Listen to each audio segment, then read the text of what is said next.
March is ready to go. I guarantee you, he and Dabo going after it a little bit down on the field just moments ago. You know, when you look at the ACC expectations this year, you see the same suspects at the top. Florida State, Georgia Tech, Duke, Clemson. This team here with the Tigers is young, maybe underrated. Yeah, 12th is about where they need to be with a young quarterback. Banner year for the ACC a year ago. 11 more bowl teams, a national semifinals in Florida State. They expect the same type of stuff this year. Clemson is in that mix. Tiger quarterback Deshaun Watson is back. First game back since his ACL surgery. What can we expect? Well, he's a phenomenal player. He's got all the goods. He does everything well. But it was last year that maybe kind of defined who Deshaun Watson was going to be. An LCL injury against Georgia Tech, a non-contact injury. He injures his ACL the following week, and they think he's done. He tells his coach, not so fast. I want to play against South Carolina. And play he did. He threw 2 touchdown passes and ran for 2 with a torn ACL. This guy's a big-time player, and he's only a sophomore. How about when we talked to Wofford coach Mike Ayers, we said, who's going to be the quarterback? He says all 4 will play. Yeah, all 4 quarterbacks will probably have a chance to play, but they're going to start Brandon Goods today at quarterback. He's a sophomore from Decula, Georgia, which is an outstanding program, but we don't know much about him. He's only thrown 2 passes in his career. One of them was an interception. He's a great athlete. He's their version of Deshaun Watson. He gets the start today in Tiger Stadium. The third member of our broadcast team, the superstar from Georgia Tech, Ronnie Jones.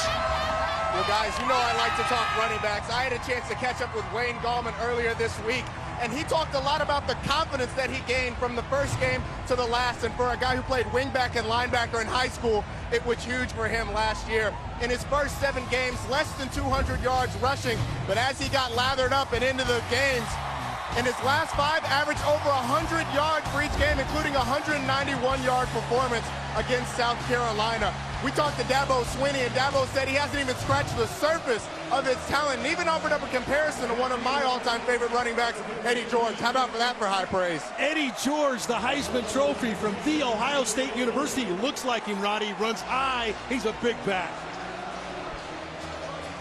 Clemson will have it first to start the 2015 season. TJ Green will be deep for the Tigers.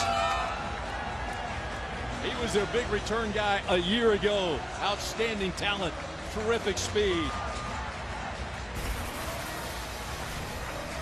Today's game being brought to you in high definition by the Tire Pros.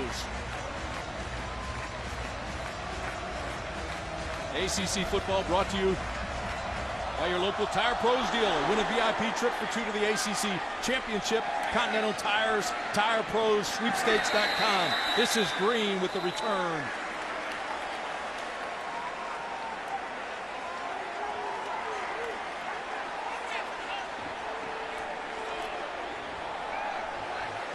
Tim, let's take a look at our Food Lion Impact players, and obviously when you start talking about wide receiver core, this is some of the best in the country. Mike Williams, 6'4", 210, all ACC a year ago. He's a big play guy waiting to blow on the scene. And here's a guy that does it all. Artavis Scott, he'll return kicks. He's got the jet sweep. First team freshman All-American. They are loaded at wide receiver at Clemson. All eyes firmly focused on Deshaun Watson. As Art said, first game since the ACL surgery. Wayne Gallman, your ball carrier. The comparison to Eddie George may be premature, but he is a talent. Pick up a 4. Now Deshaun Watson is what's going to make this engine move. He's a perfect fit for what they do. He understands exactly what they do. Ran a lot of this stuff in high school at Gainesville High School. Up-tempo, non-nonsense. They get going real quickly. If I'm playing defense, and again, it's Gallman, the ball carrier. If I'm playing defense, I'm not thinking that Watson's going to run it too often. Well, here are some of those defensive players. Food Lion Impact players of the game for the Wofford Terriers. Drake Michelson, the linebacker. These are 2 guys, and when you look at Vinings, Daryl Vinings, 2 run and hit linebackers, they're going to have to be big today against this Clemson attack. 3rd down and 1, straight ahead, bang, across the line. That's a first down for the Tigers, but good pursuit by Wofford. Boy, good push up front. Clemson trying to establish their supremacy on the line of scrimmage, and Wofford making them earn that first 10 yards up front. That 3-4 defense of the Terriers playing pretty tough. Dylan Young got there first along with Vining. Mike Williams goes to the top of your screen. We're going to see Watson's first pass, and he's going deep. And a flag comes in late, intended for Sharon Peak, but Chris Armfield was bumping and grinding Peak all the way down the field.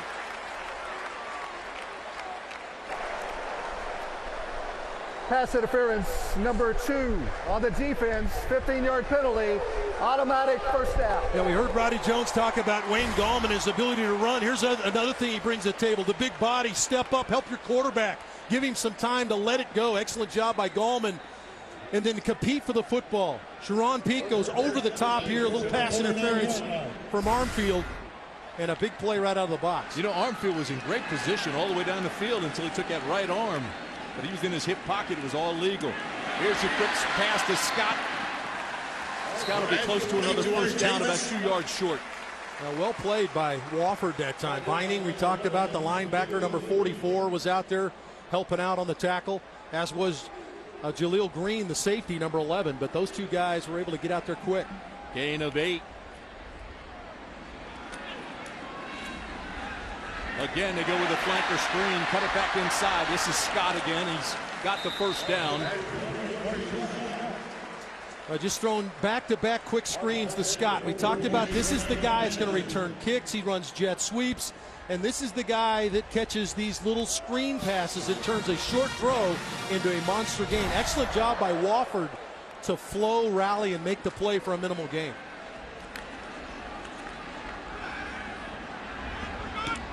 Low pass, incomplete. I think he actually caught the ball, Tim, for about a 5-yard gain, but Ray McLeod, one of the talented freshmen, his knee was on the ground, so a 5-yard pickup on that little sprint out throw to the outside. Boy, they love Ray McLeod, don't they, partner? This is a kid that from Sickles High School in Tampa, Florida, was a runner, ran for almost 2,000 yards his senior year in high school, now playing wide receiver. Watson again with time, over the middle, strike, inside the 20. Mike Williams makes the catch. They'll mark it at the 18-yard line. A pickup of 16, and the Tigers are in the red zone. Here's that speed offensively. Line up quickly. Here we go again. Boy, they're spreading thin with the flanker screen. Ray McLeod, his first catch as a Clemson Tiger, the true freshman. Yeah, this was a Clemson offense last year, Tim, that really struggled in the red zone. Only 25 touchdowns and 52 trips, which was 110th in the country. They want to fix that this year.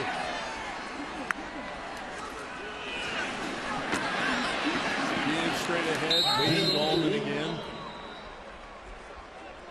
Well, Wofford's idea defensively is try to prevent the big play and make Clemson string plays together. It's hard to go 10, 12, 13 plays and put the ball in the end zone without making a mistake, and Wofford's trying to make Clemson do that. Wofford's a talented team, but the big picture is Clemson is heavily favored because big fast guys beat little fast guys almost 98% of the time. Co-offensive coordinator Jeff Scott on the sideline. Tony Elliott up in the booth. He's the other co-offensive coordinator. They're coordinating what the call is. It's going to come into Deshaun Watson. They want to go fast, but they want to be good with what they put out there. Well, this is an area where they have struggled in the past in the red zone. They now bring in C.J. Davidson. Tony Elliott, Jeff Scott, and Dabo Sweeney. Tony Elliott, Jeff Scott, those are your new offensive coordinators. Yeah, there's Tony Elliott right there. We had a chance to talk to Tony yesterday. Boy, you talk a bright young coach now. So Chad Morris, the architect of this juggernaut at Clemson, has now departed to be the head coach at SMU.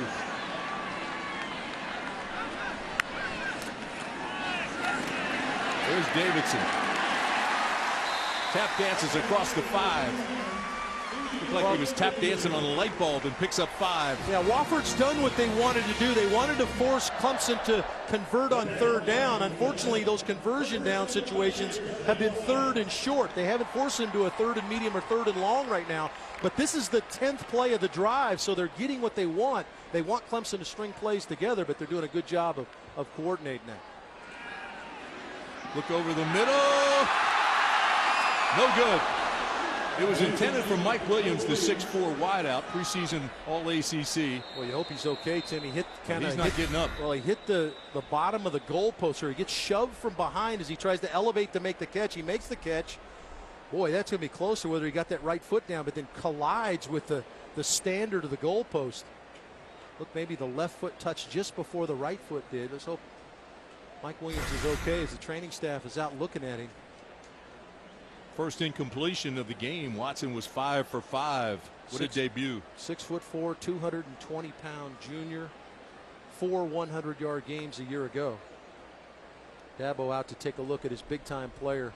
Arch, while we have a chance, let's take a look at our Carolina Ford keys to the game. Well, for Wofford, they needed to survive the moment. This is something that only a few teams can handle, and Wofford trying to do that. This huge crowd, Tiger Stadium, Death Valley, tough on the opponent. For Clemson, Tiger speed, that means play fast. That's what they're doing on offense. They want to do the same thing defensively. Get those ends upfield, get in your face quick, play fast. Arch, talking about Chad Morris being gone, who was the architect of this up-tempo offense. He had critical pieces of the defense that now moved on to the NFL. You have a very young team, and Deshaun Watson has been injured a great deal of his freshman year as he comes now in his second season. I mean, what kind of club can we expect out of the Tigers? Well, I think that Clemson is at the point now in this program that Dabo is built and is working on back-to-back 10-win seasons for several years in a row now, that they reload now. This is one of those elite programs that doesn't, okay, we're going to have a couple of down years so we can get some more 5-star kids. This is a group that reloads. You see Dabo looking intently in on Mike Williams, but here's what the senior class did. It's the winningest class in school history. 42 wins, 27 of those in the ACC. They were unbeatable virtually here at home. They beat top 10, top 25 teams 3 straight bowl games, and one of 4 teams to finish the top 25 in both polls the last 4 years. That's the program. That's what Dabo's built here. That's why kids want to come. They've got kids that are 5-star kids that they're redshirting that probably could start anywhere else in the country. So they've got something going on here at Clemson. Mike Williams still down. We'll take a break and be back to Death Valley. ACC football is being brought to you by Food Lion. Life's better with a Lion. By Duke Energy. By Coyote Tractor. By FanDuel. And by Geico, saving people money for over 75 years. Welcome back to Death Valley. Certainly concerned for Mike Williams, who went down hard. It was ruled no catch. Well, I think they're reviewing the play, and I think when we look at it, it was pretty close to being a touchdown. In fact, I think it is a touchdown. Let's take a look back again. Watch the right foot. It's going to toe tap just before the left foot. And I think that's a touchdown. Just before the left foot touches the ground. And then Williams crashes into the standard of the goalpost. And as everybody knows by now, it has to be indisputable to overturn the call on the field, which was no catch. The previous play is being reviewed. Well, we can only hope that this is precautionary here. They brought out the board. The thing that I like here is obviously you're concerned about how he was torqued there, and it looked like he obviously moving his lower extremities there and doing all that kind of stuff that he needed to do. I hope that this is just precautionary here. Mike Ayers, the head coach of the Wofford Terriers, met Dabo Sweeney at about the 5-yard line and put his arm around him and was talking to him. I guess they were, talking a little bit about what's going on. Let's go back to the studio to Katie and Tommy in Charlotte. Well, thanks, Tim. Katie with them here in the Charlotte studio for a Hyundai update. Wake Forest on Thursday night. That is John Wofford, a 70-yard touchdown run. Final score 41-3. Tim, for now, back to you guys. All right, Katie, thank you very much. Arch, we'll see Wake Forest next week up at the Carrier Dome in Syracuse. First conference game that we'll see this year. 2 teams trying to make it to a bowl game. That game critical for both. Well, you talk about the game coming up next week. Wake traveling to Clemson and to the Carrier Dome, and or I'm sorry, to Syracuse in the Carrier Dome. You look at some of the Wake Forest returning stars, Wofford, obviously the quarterback, but he's got some guys around him. His tight end's a big-time player. They did lose some key players defensively, those two corners in particular. Obviously, Kevin Johnson, the #1 draft pick of the Houston Texans. But they're still going to be strong defensively, and that should be quite a battle against the Orange of Syracuse next weekend. Yeah, the win. You have to win that game, I think, to get to the bowl. Of course, then Syracuse has Notre Dame and Duke in November. Boy, Brandon Chubb gave us a nice show when we saw him last year. Well, we talk about Syracuse. We're looking at Mike Williams, who's injured here. Syracuse unfortunately lost Terrell Hunt to injury last night. The clarity of the injury was to the lower leg. Not sure what that is. Zaire Franklin, a big-time linebacker. Ishmael, really good wide receiver. They lost some solid players. Prince Tyson Gully ran the ball at a high level for them. Eskridge, the safety. But Williams is surrounded by his coaches, and some of his family's down there now as well. Well, this is tragic. Hate to see this on the first weekend. Hate to see it anytime. Well, let's be clear too, Tim, in the fact that the reason that there's so much precaution going on, anytime there's a potential back or neck injury, the experts that are down there are going to use the utmost caution in how they handle the player. And I think that they want to just make sure that they don't do anything to disrupt what is an injury and get him on the cart, get him inside, get him looked at. But using every precaution necessary to make sure that they don't do anything that could potentially make the injury any worse. If you're just joining us, Clemson got the opening kickoff and marched straight down the field, 11 plays, 71 yards, almost a 4-minute drive before Mike got hurt. Well, and he just made a big-time catch earlier, caught a sliding catch over the middle on his back hip to push the drive inside the 20-yard line, and then he made a big-time catch in the back of the end zone, which we think is going to be a touchdown. While they continue to work on Mike Williams, we'll take a break. We'll be back.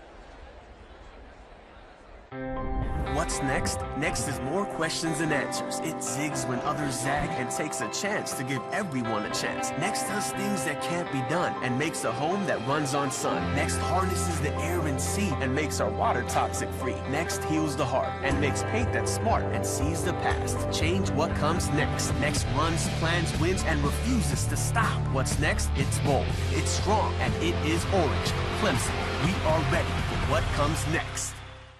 McGurney.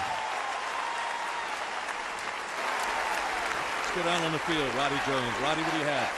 Well, we got a report from the Clemson sideline before you saw Mike Williams raise up his hand. He was moving his arm, so that's good news for Clemson faithful. Wishing Mike a speedy recovery.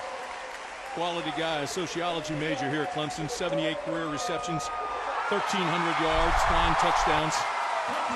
They just reviewed it, and they're giving him the touchdown. Art, you were right. Well, excellent job of working the end zone by Mike Williams, and he toe taps that right foot. He knew he was going to get pushed from behind. The ball was elevated. Watson threw the ball where he needed to throw it for a 6'4" wide receiver, and Williams went up and got it and scored the touchdown. Just hope that Mike's okay.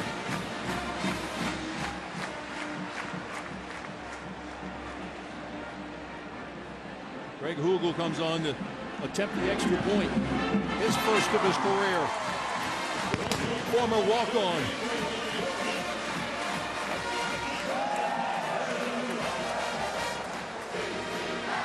There's Hugel, the kicker, who knocked it through. There have been a lot of things going on here with the Clemson kicking, but the redshirt freshman from Blythewood, South Carolina, a walk-on, stepped in, was invited for a tryout a year ago, kind of said, okay, thanks for coming by, and next thing you know, he got a phone call and said, hey, come back. We need you to kick the football. Special teams could be a concern later in the season. Pinion now with the 49ers was the kicker here, and then Blake got into some trouble. He's serving a 3-game suspension. How about this play? Pass interference, the big play on the drive. 11 plays, 75 yards for the touchdown. Well, Mike Williams made 2 big catches. He saw the sliding catch, and then the one he unfortunately was injured on. But a big-time play to get his feet down in the back of the end zone. An outstanding 11-play, 75-yard drive to put the ball in the end zone. Excellent job by everybody involved. When you put a long drive together like that with that many plays, everybody's operating. So now Wofford will have its first attempt to go on offense. Watson 6 for 6 on that Clemson drive. The one incomplete was ruled a touchdown catch after review. Here's Lorenzo Long. He won't bring it out.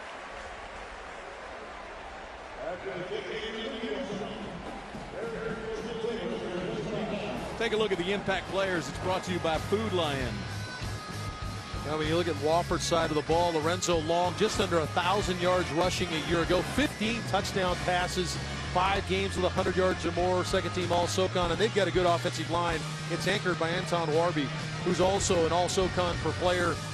Big kid, did an outstanding job of paving the way. Now, they've got a little bit of an issue with their right guard being out of the game. We'll talk a little bit about that. But Brandon Goodson draws the start. As you can see, not many numbers on the youngster, but the Coolidge native out of Georgia can really run this offense.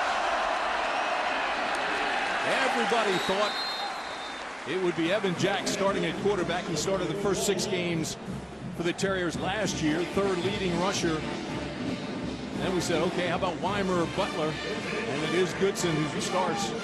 Well, when you talk to the defensive coordinator for Clemson, Brent Venables, he talks about a lot of people want to compare Wofford to Georgia Tech and some of the academies, but they use a lot more formations, a lot more things to adjust to. So we'll see more formation out of Wofford today. Quick pitch to the outside. This is Colden. Colden around the corner. Gets good yardage. Dangerously knocked him out of bounds. Here are the Food Lion impact players brought to you by Food Lion. Shaq Lawson is the next big timer on the defensive line. He steps in that place of Vic Beasley, who's now with the Atlanta Falcons. But this guy's got heavy hands, says Brent Venables. He wants to put him on somebody. And Mackenzie Alexander is a star in the making. Started all 13 games a year ago as a freshman. He now lines up at that corner spot. They think he's the next big timer in the defensive backfield for Clemson. 3rd down and manageable. Brandon Goodson must have butterflies the size of eagles right now. Played 2 years of varsity ball in high school. Played Timeout. only 3 games with Wofford. the Terriers, and they take a timeout. Of this half, this will be a full media Timeout on the field. We'll take one as well. We'll be back after a word from your local ACC station.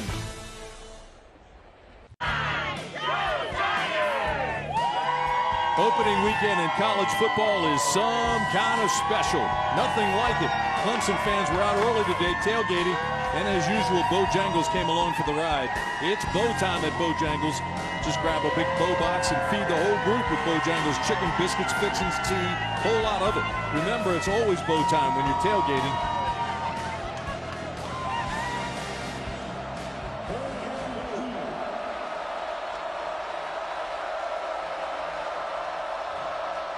Third down and a long 2. They're not going to get it. Lorenzo Long stopped cold at the line. Pagano bursts through from the defensive line position. The sophomore, Scott Pagano. Penetration kills, and the big fella knifes in and takes care of business. Redshirt sophomore, Scott Pagano. He's got a freshman giving him a lot of competition, Christian Wilkins, but Pagano just made him better. He had a heck of a camp.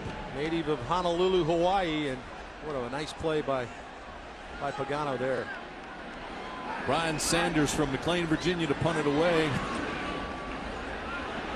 Low line punt taken by Scott. Breaks the tackle and is out to the 40. A 35-yard punt, a 7-yard return. Let's go back to Charlotte. Check in with Katie. Well, thanks, Tim.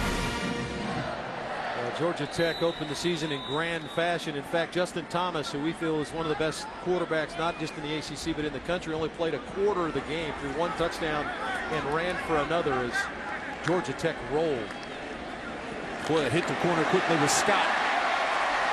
Into Wofford territory. Clemson not messing around. 13 yards on the pickup. Nick Ward, the safety, with the tackle. You've got to find number 3 if you're Wofford or anybody else that plays Clemson, because Artavis Scott is that guy that's going to create problems for you in the run game and the passing game. Watson with a quick out. Not much there. Gain of 2.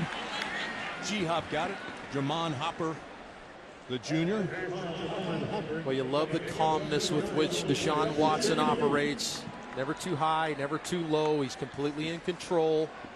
Just a sophomore. He's 8 for 8 right now to start this game. 9 for 9. Ray McLeod, not much there. Well, what a coverage. Nice play out there, Tim, defensively. They knew that the perimeter part of this game was going to be big. Jaleel Green and Armfield, the corner, do an excellent job on Ray McLeod, who has great speed to limit that play. Wofford has been one of the best teams against the run for the last 10 years in the FCS, and here they are now. Clemson attacking the outside. Again, it's to Scott. He's got the first down. Now, Scott's been a featured part of this offense on the jet sweep. We see him here on the quick out. Look how quickly Watson gets this out of his hands, right on the money. And then Scott is so dangerous running after the catch. Able to wiggle for the first down. But now 10 for 10 is Deshaun Watson. With plenty of time to throw. Rolls right, needs help. You don't want to see him run. He goes out of bounds. First game back since his surgery, the ACL surgery. Well, we asked Dabo Sweeney and we asked Tony Elliott yesterday, the co-offensive coordinator, about, do you have a kind of the reins on Deshaun because he is such a dynamic runner? They said, no, we're just going to let him go play. That's our offense. He's got to run. They're protecting him, though. This is Gallman. Inside the 20, there is a flag down. Offside on Wofford, I think. Tim lined up in the neutral zone.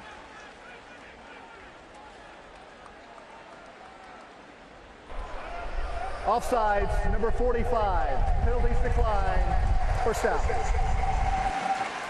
Dylan Young offsides. Ronnie, what do you have down there? Are you watching Dabo on the sidelines? Sure are, and in our talk yesterday with Dabo Sweeney, he said that Deshaun Watson has developed that even with that injury, he's full go, but he has to know that every play is in 3rd and 1. So he can turn it loose in spots, but he's got to pick them. That was a dangerous pass. Jaleel Green was watching it. A little bit high for him, too. Yeah, and just to add to what Roddy was talking about, you've got to have a little bit, you got to temper what you do. Obviously, this is a game that you're going to get hit, and you've got to show your athleticism, but they want him to be smart when he takes off.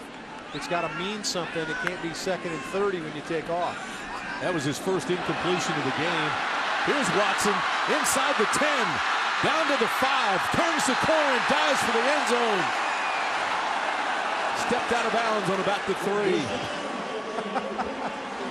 Well, you talk about Deshaun Watson, you think, okay, let's pump the brakes, Deshaun, on the running thing. But here's what he does. This is what makes him so dynamic. He's an excellent passer, but when he pulls it down, he's as good as any running back you're going to see. And he came up, stepped out of bounds at the 3, but lays out for the pylon.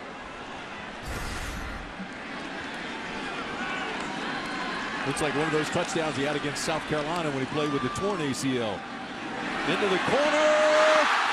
Incomplete. No flags. Boy, give Armfield a ton of credit there. Chris Armfield, the corner, going against the dynamic Artavis Scott. This ball's a little underthrown, Tim. Hit the wide side of the field, throw the ball to the back pylon and let Scott go get it, but it's underthrown, and Armfield keeps the good, solid inside position, does not grab Scott, and then gets the hands in the air and strips at the football to get it out. He's a good-looking DB. He had good coverage. And that first drive was called for interference. This is Gallman with a touchdown from 2 yards out.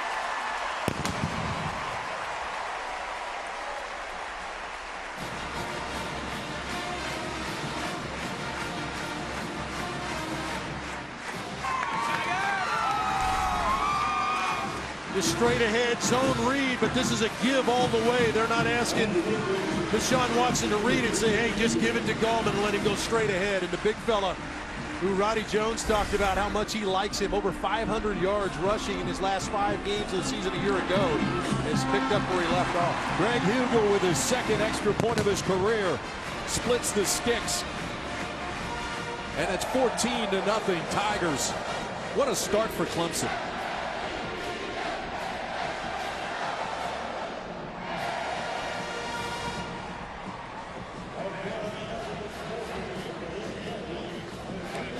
There's your scoring drive, 10 plays, 60 yards. When you talk about running backs now, Wayne Gallman, good player, but our Roddy Jones, a big-time player himself. Roddy, those top 3 running backs in the ACC, who you got for me? Yes. My top 3 running backs. We're going to start with this guy right here, Wayne Gallman. The thing I like about him is that he operates well in space. He finds himself there a lot in this Clemson offense. He's a great receiver out of the backfield as well, using the screen game and getting out of the backfield. Second is Dalvin Cook. He's an explosive guy, one-cut runner. Reminds me a little bit of LaDainian Tomlinson, another guy who's utilized big time in the receiving game. And number 1, the Terminator, reigning ACC Player of the Year, James Conner. Big, physical, 6'2", 240 pounds, a touchdown machine with 26 touchdowns last year. Wow, that's a heck of a list now. That's 3 big-timers. That's our list. That's Roddy's list. You guys may have some other people out there you like out there. Some other big-time players in the ACC. But that's 3 pretty good ones right there.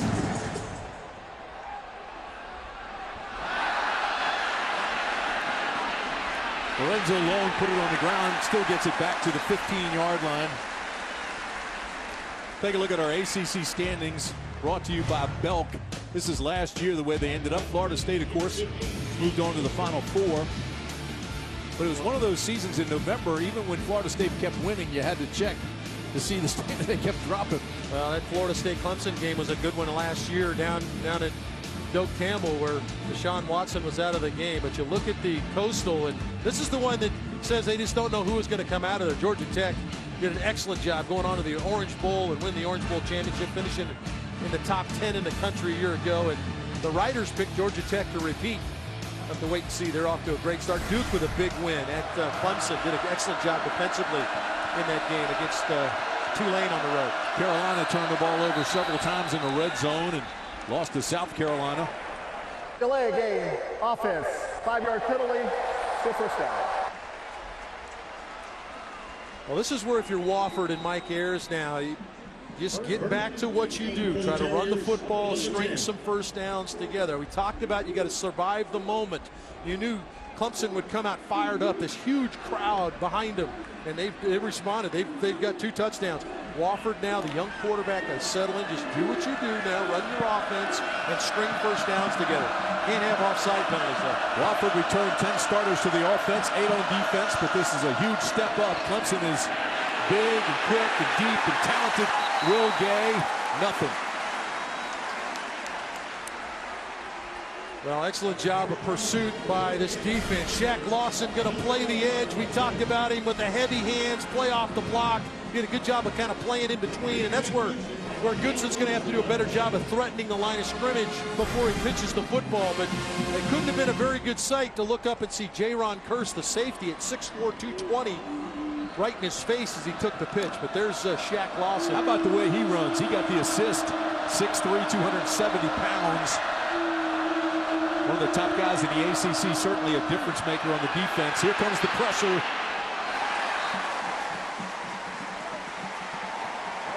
Well, that's Kevin Dodd is the pressure guy, trying to boot it a little bit off play action.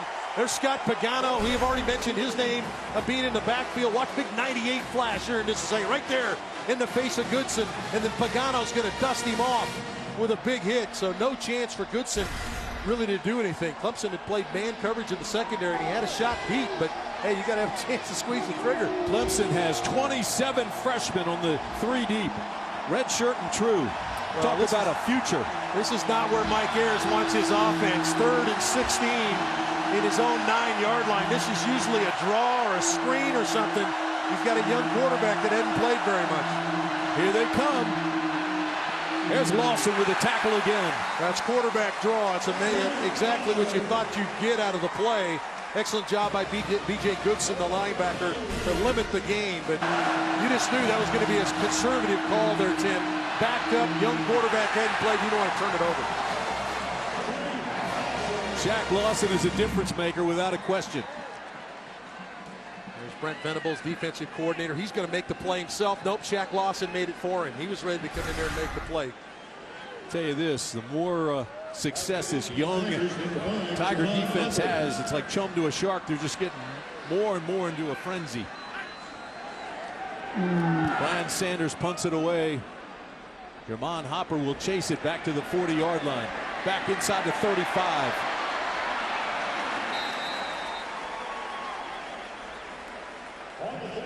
So a 46-yard punt and a -10 return. They'll talk to G-Hop about that. You don't want to go backwards. Oh, you look at this 2014 defense now. Led the nation in 11 different categories. There's some of them listed there. Just did an outstanding job. Now, a lot of those guys have gone to the National Football League, and the guys that played roles in backup positions are now part of the defense. But there's certainly a trend set here that you're going to play high-level defense under Brett Venables. Nick Schuessler is now the quarterback.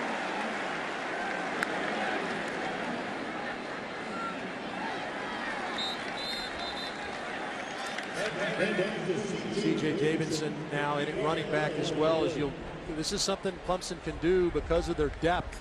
Outstanding receiver core. Their skill positions are deep. New quarterback, new running back. Schuessler is a 6'3", 200-pound redshirt junior. Throws the quick out pattern. Wholesale chances now. Look out. Ray McLeod, the true freshman. He's got speed. Well, we talked a little bit about Ray McLeod. Was a running back in high school, Sickles High School, Tampa, Florida, and watched the ability to get to the edge and take off. Now he only weighs 180 pounds. That kind of made the shift to receiver what they wanted, but an excellent block on the outside to free him. And then up the sideline by Ray McLeod. Big time speed, over 5,800 yards rushing in high school. Renfro with the seal block. So stands up, rolls left, throws a strike to the 30-yard line. Tigers inside the 30.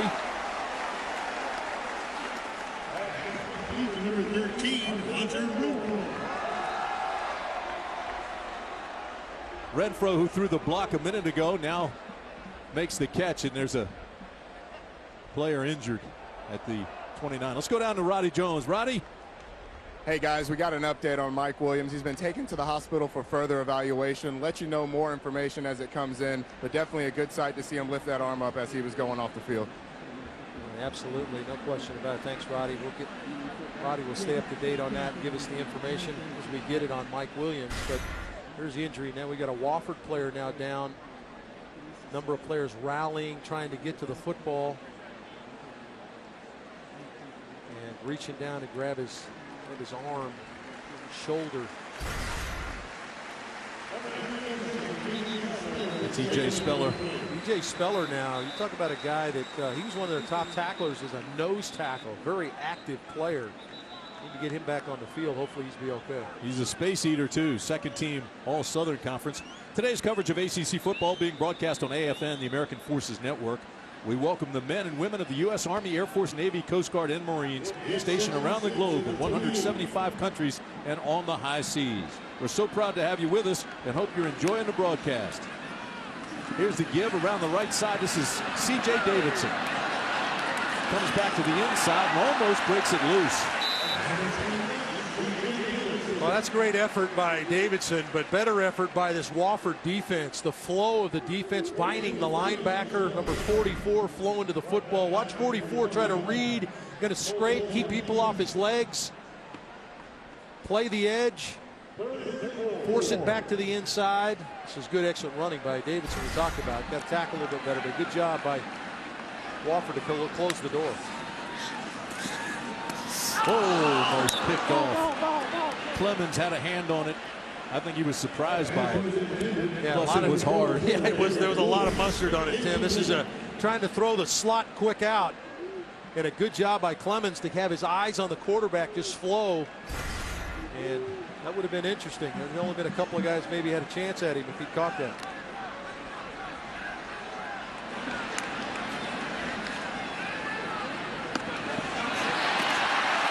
Look out, Schuessler to Kane. There's the other freshman everybody's talking about, Deion Kane. 6'2", 200-pound true freshman. Picks up 11. Tampa, Florida. Got that Florida speed, quicker than Gossip. Good blocking on the outside. Excellent job that time by Jordan Leggett, the tight end. They got the key block that sprung the little screen play, and then some big fellas got out in front as well. Bringing pressure on the backside, but they're not going to get there.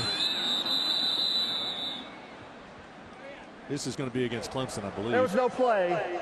False start by number 8, offense. 5-yard penalty, first down. Here's your freshman, Deion Kane. Not the way he wants to be mentioned. Well, he saw Brian Anderson, the corner, was going to blitz, so he was going to come with a corner fire off that short side, and he couldn't wait. He decided to take off. He's got to wait for that ball to be snapped there, young man. Dabo puts up the stop sign for him. Be quick, just don't hurry. He's going to have a lot of that with the young kids he has. Well, and he says, watch the football now. Don't take off. Don't react to the defender. Watch the ball.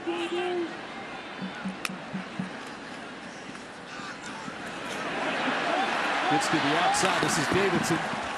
Davidson inside the 15 and down inside the 12.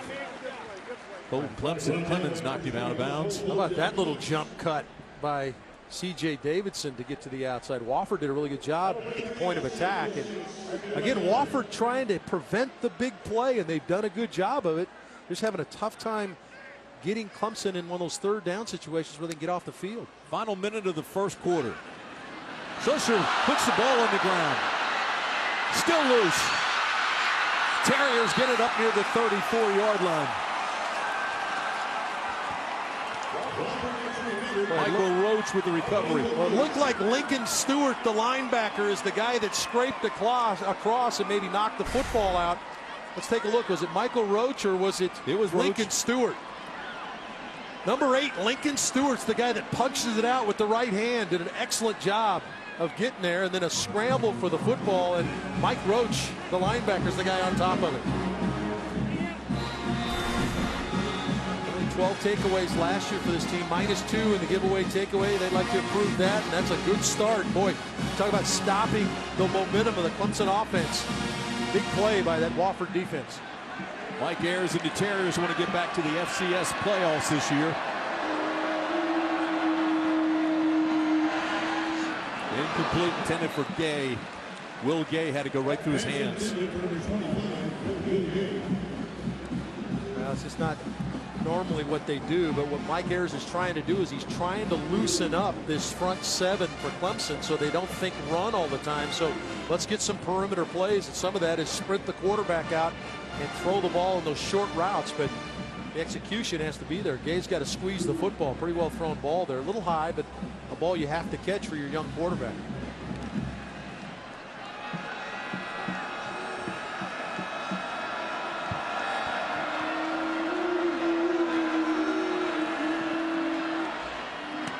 Here's Gay again. Makes the catch at the 40. Let's go back downstairs to Roddy Jones. Roddy. Hey, guys, we saw E.J. Speller come out of the game just a second ago. They were working on his shoulder. He's got some ice on it now. Said they're going to reevaluate him at halftime. So we'll see if he's able to make it back into this game. All right, now Wofford has another man down, so keep them coming. On a hot day like this, you're going to have a bunch of them. Yeah, sophomore Mike Jones, the left tackle, is the guy down. Danville, Kentucky native, 6'4", 285, just a sophomore. They've got a bunch of young, good-looking players, and Mike Jones is one of them. Played in 6 games a year ago. This was his first career start. And you look at Mike Ayers, 28 years at Wofford. Talked to Mike and asked him, and said, why? You had some opportunities. You had to go someplace. He says, hey, this is a perfect fit. Our family, my kids grew up here. Wofford is a part of our family.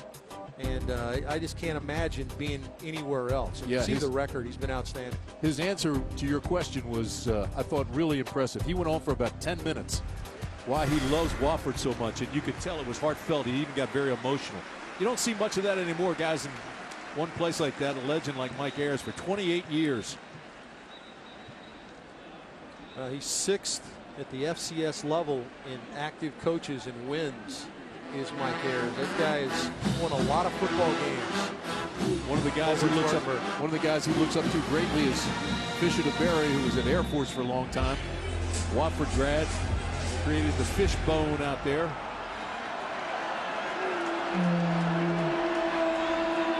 Timing pattern, miscommunication. Good pressure. Kevin Dodd again off the edge, and they looked like they wanted to try to fake a little screen to the outside and turn the slot loose up the sideline, but Goodson's just not getting enough time to let it develop. Good pressure again by the big fellas up front. If you see that Clemson sideline, there's Brent Venables, very active, signaling the plays in. 19 seconds remain in the first quarter. Stoppage of play 2 times already because of injuries. I wondered why he was signaling with the punt unit on the field. It's because Clemson's gone to their safe punt. Their defense is still on the field to try to prevent a fake.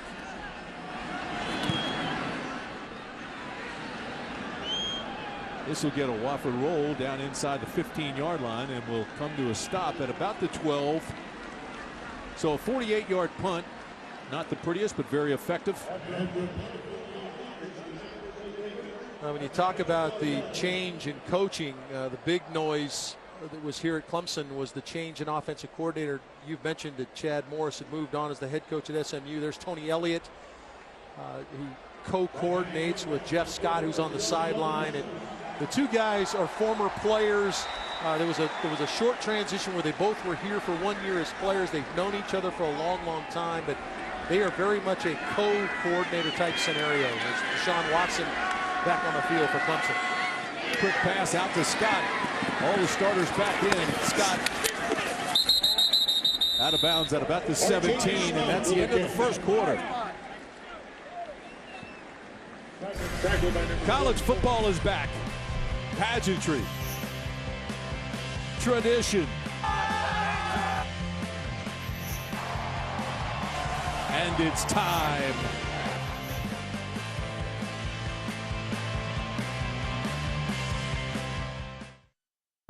More than 80,000 here today at Memorial Stadium, Death Valley, Clemson, South Carolina. SO Club will be rocking a little bit later. Well, there's a lot of unbelievable scenes in college football, but there are none better than right here at Clemson.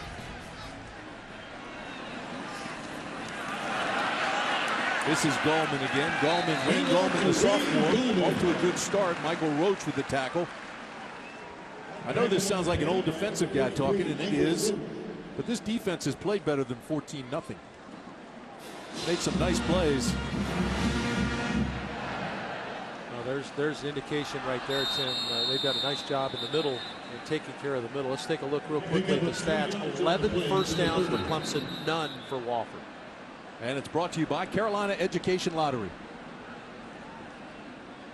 See the time of possession, which reflects the long drives, is another Clemson player down on the field. But that's really the story. Clemson's been able to stay on the field. Time of possession, you're right, Arch. Look at that, 10:39. This year, the North Carolina Education Lottery will contribute more than $500 million to help meet North Carolina's education needs. Learn more at nc-educationlottery.org.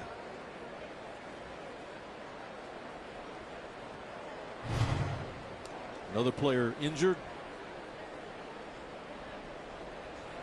Actually got a little break in the weather today. Temperature in the low to mid 80s. Humidity still high. Chance of thunderstorms a little bit later. But we were expecting a lot of cramping when it was supposed to be in the 90s.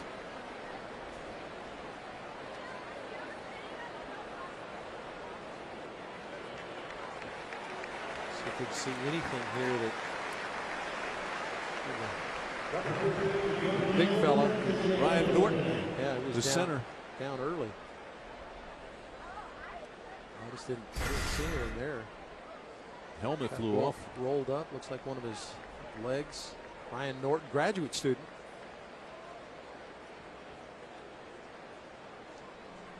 Let's go downstairs. Roddy Jones has a little bit of everything for us today. Roddy?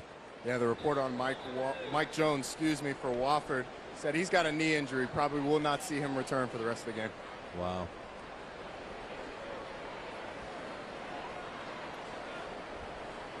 Well, when you talk about the center going out, that a lot of times can cause some issues. So we'll see how this first snap is. Guillermo comes in. Yeah, Jake Guillermo had one start a year ago, so this is the first time he's played 8 games a year ago. He's a big one, 325 pounds. This ball goes through Octavia Scott's hands. He pays the price. He was tattooed by Jaleel Green, the safety. Did a good job of getting after the quarterback as well.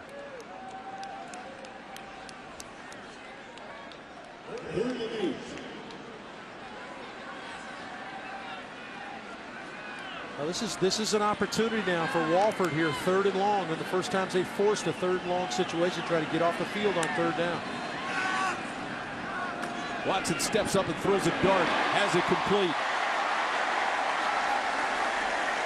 Inside the 45-yard line. Renfro playing a nice game. We saw him with a block. It's his 2nd catch, and it's a pickup of 25. Well, good protection up front, first of all. And how about the touch? Nice touch over the linebacker, over the safety that was rolled up in that slot area for Renfro.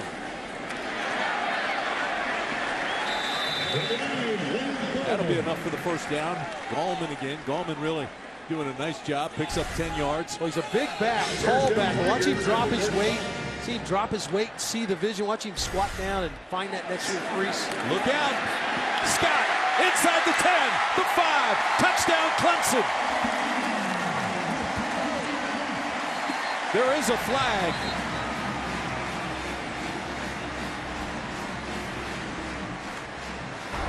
Illegal substitution. Defense. That penalty's declined. Touchdown.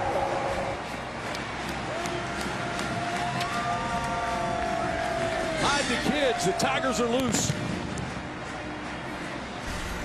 35-yard touchdown run, Arch. Again, this is a big part of what they do. This is an extension of their running game and the screen game. Artavis Scott is that guy that just has 0 to 60 and nothing flat. He gets 2 blocks right there and then step on the accelerator. Leggett, the tight end, 16, and Renfro, the redshirt freshman wide receiver with the blocks. He'll go the walk-on 3 for 3 with his extra points. Well, we talked about how Wofford had not given up the big play yet. Well, there it was. You gotta keep fighting the fight, and at some point, it's going to hit you. Pickens County is rocking on a football Saturday in Clemson.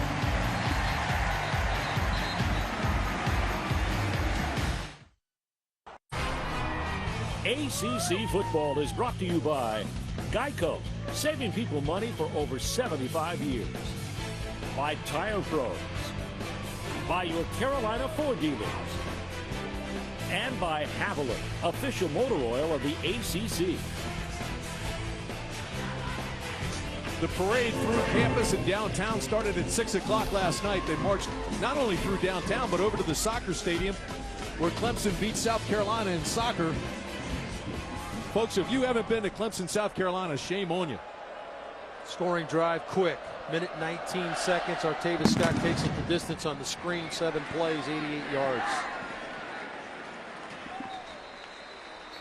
Let's take you back to Charlotte. Visit with Katie and Coach just for a second.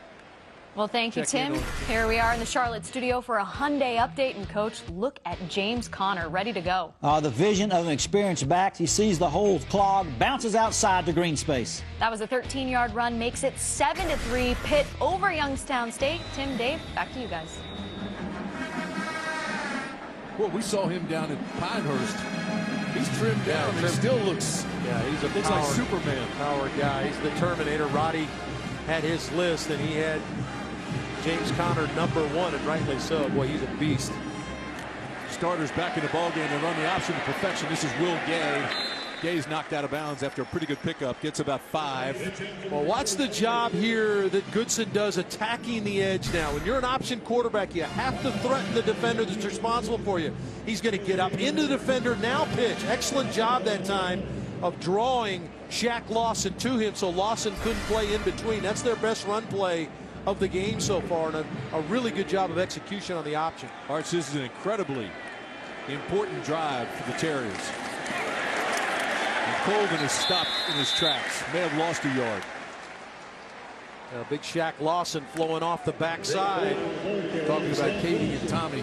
If they don't score on this drive, it'll be Katie bar the door for Terriers. Lawson, number 90, going to knife through. Didn't get cut off by the left tackle. Remember, the left tackle, Mike Jones, went out with injury. And a good job by Lawson to get in there and make the play. There's Evan Jacks, the quarterback that everybody thought was going to start today. He's waiting for his opportunity. 3rd down and 4. The pitch is late. but the Tigers are there early. Will Gay stopped and loses yardage. What a play by Tankersley. Don't you look at the picket line that's set up here. Watch Clemson now. We're going to let this roll. Watch the orange jersey set up a picket line. There's no place to go. They've got every gap filled all the way to the sideline, and just an excellent job of Clemson playing assignment football. Whenever you play an option team, you heard Coach talk about it. Coach Bowden talked about it in the pregame show. Assignment football, that's what Clemson did there. 4 don'ts of the kicking game. Don't be offsides, don't rough the kicker, don't let the ball hit the ground, and don't clip. Scott is deep, and he'll have a return. Look out. Down to the 40. When Scott has the ball, you better wrap your arms and grab some cloth. 31-yard punt, a return of 17. And the Tigers are back in Wofford territory.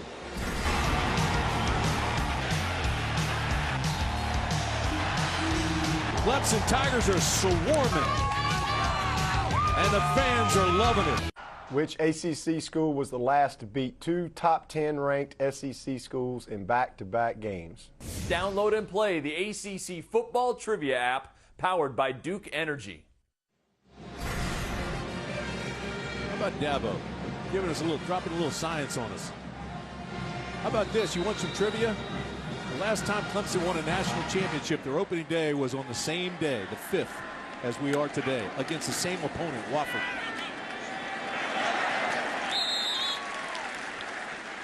You got to love the vision of Deshaun Watson here. He's reading the run game through the passing game. If the edge player crashes, he'll pull the football, and instead of running it, he's going to throw the ball to the outside. He's got a great feel for what they're trying to do on offense. Freshman Mitch Hyatt, left tackle, having a good day. Let's go down to Roddy. So they run that little flanker screen again. Look out.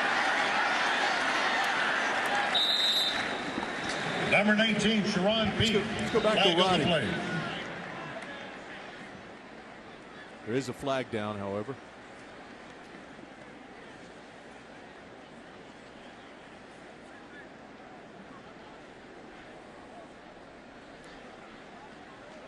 Another one of the screen plays the outside. Peak was the receiver this time. See what the infraction is. Clemson moving backwards, so an illegal block of some kind, maybe.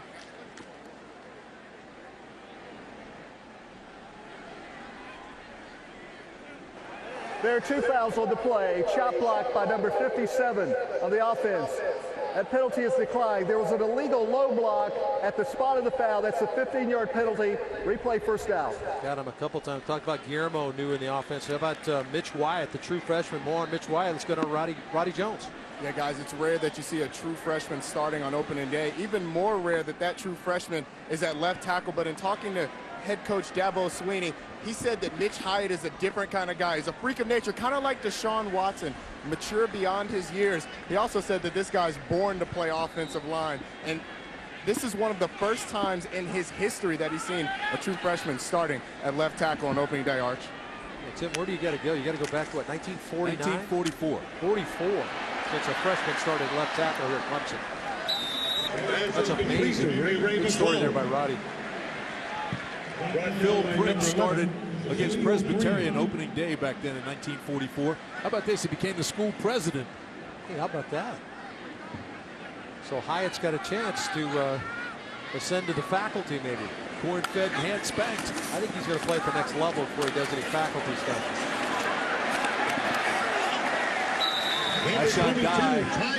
Ty Dye is back.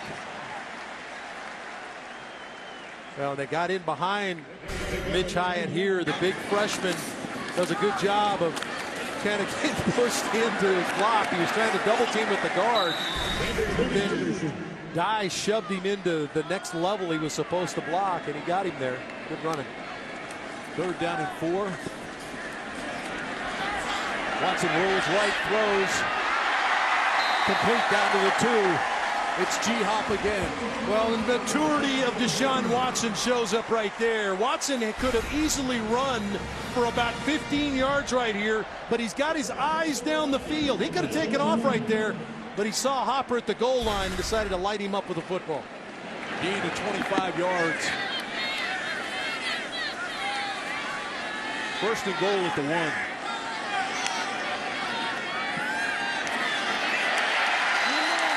Tyshawn Dye, touchdown, Clemson. Dye missed 2013 with a back injury. Also suffered a torn Achilles tendon. But he's back. Talked about that left side. There's Hyatt, 75. See the double team coming off with McClain, the guard, to double team to that second level, and that provides the crease for Dye to step in behind and get the touchdown.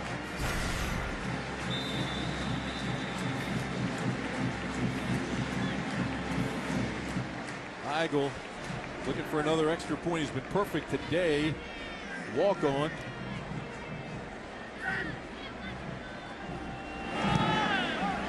No more bagging groceries. The leg is solid.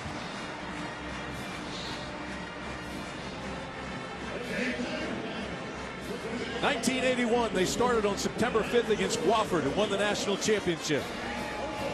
What is it coming up in 2015? Now from your local ACC stations. You are watching the ACC Network, an exclusive production of Raycom Sports, also streaming live now on the ACC.com and on the official ACC mobile app. Now available on 92 million television households.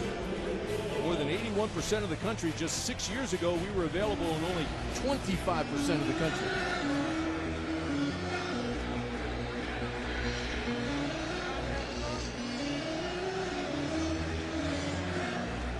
Clemson 28, Wofford nothing.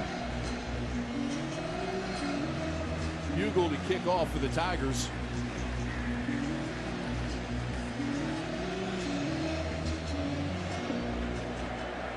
Colvin and Long are deep for Wofford. This will be Long at the goal line. And Long out to the 19-yard line.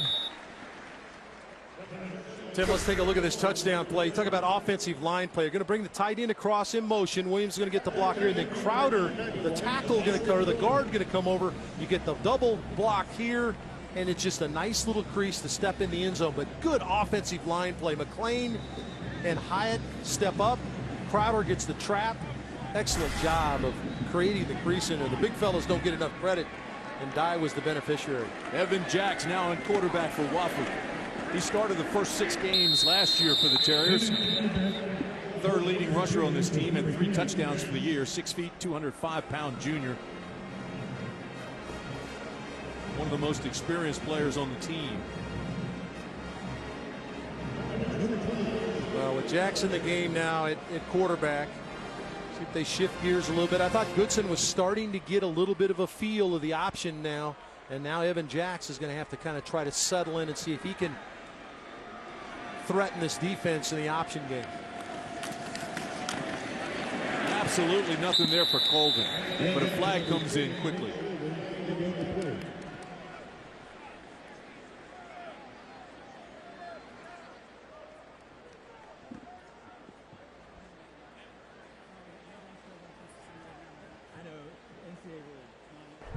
Chop block gets the offense.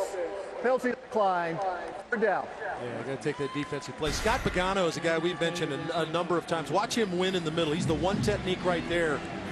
They just can't get him blocked. See, penetration blows up the run game. And an excellent job by Scott Pagano. And boy, Clemson tackle to tackle, playing outstanding. We talked about how this defensive line has changed. We talked about Crawford and Beasley and Grady Jarrett moving on to the next level, but boy, these guys have just stepped in and they've reloaded on the defensive line. 3rd down and 5. Wide receiver Wade Francis comes into the ball game along with Chase Nelson, and more before flags the delay fly. of the game, timeout was called by Wofford. Timeout Terriers.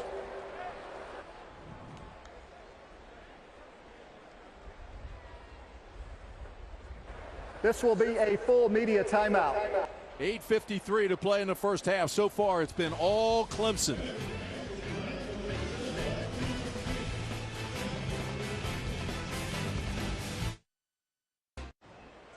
So Wofford will be faced with 3rd down and 5. Wofford still has no first downs in this ballgame. They're 0 for 4 on 3rd down conversions. And now they're faced with 3rd down and 5 against this Tiger defense. So Evan Jacks, the guy we thought would start the game, is now in the game, and this is really his first opportunity, but he's going to have to try to get into a flow pretty quickly. And a big down for him here on 3rd and 5. Jax comes in. You may see a pass now. Francis comes into the ball game. A wide receiver. Instead, they run the option. Late pitch, put on the ground. No first down. Will Gay couldn't handle it. Base number 25, Will Gay. Well, I really thought that Jax did a pretty good job here on the option, Tim. Let's take a look. He's going to threaten the line of scrimmage, and he gets the pitch out there. They've got a blocker out in front. They got an opportunity to get a first down. It slipped and fell down. So that really had an opportunity to work. Jax did a pretty good job of creating the opportunity for Gay on the outside and just couldn't make it happen. This is not the way the Wofford envisioned this ball game. Being down 28-0 at halftime. There's still plenty of time to play in this half. Ball's loose. It's on the ground. There is a scramble. Ray McLeod was back there and didn't hang on to the punt. It was a 42-yard punt. No return. Let's go downstairs to Roddy Jones, the Georgia Tech Flash. Hey guys, when Deshaun Watson committed his sophomore year of high school, that number 4 that he was wearing was actually retired. Steve Fuller was a quarterback here at Clemson from 1975 to 78, third-team All-American in 78, 2-time ACC Player of the Year, and was a charter member of the Clemson Ring of Honor in 1994. He actually allowed the number to be unretired so that Deshaun Watson could wear it, a special circumstance for a special player. Yeah, absolutely. Got the patch on the shirt. C.J. Fuller comes in, and he's the carrier. Steve Fuller was a really good player. He was a good player. An outstanding player at the next level as well. And he's a guy that's around the program and does an outstanding job here. See him every once in a while over in South Carolina, over there by Colleton River. Sean covered it up for me. Couldn't get to it. Friend of Bobby Cremens. But you're right. Steve was a heck of a player. Here's C.J. Fuller. Picks up 2. All right, here's another one of these situations now for Wofford defensively. They've done a nice job of pushing it to a 3rd and medium situation. They have not had a lot of these. Got to find a way to win here if you're this defense for Wofford. Nick Schussler, the quarterback for Clemson, 5 of 6 on 3rd down conversions. Beats the clock and throws the quick out. First down, Tigers. Ray McLeod with the catch and the first. Well, good decision by Schussler to throw this ball outside the numbers. Soft corner out there, was playing that 3rd of the field. Good quick throw to the outside, and Schussler's got him on a first down. And look at the first downs, 18-0 on first downs. Clemson over Wofford here. Fuller again, getting some touches here as he keeps his feet in balance. Lunges forward for a gain of 5, 6. Green with the tackle, and Green is still down on the field. Boy, Green, the safety, came up to try to fill. As you look at Clemson scoring drives. You could just hear it when they hit. Well, he coming up from the safety, and when you've got that perimeter run game, stretch type game, safeties are going to have to come up and get involved, and he comes right away. See number 11 Flash, and he does an excellent job of being where he's supposed to be. Well, they went hat to hat. He's got kind of bent backwards on that right leg. Here he is right here, going to fill to that hole. He's right where he's supposed to be. Excellent job of playing defense, team defense, but it looked like maybe he's kind of got rolled up on that ankle or knee there.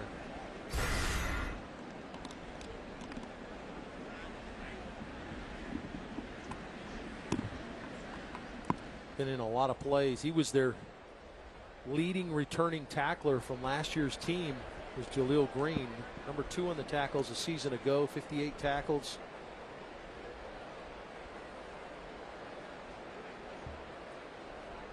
Started all 11 games a year ago as a sophomore. Got folded up there a little bit.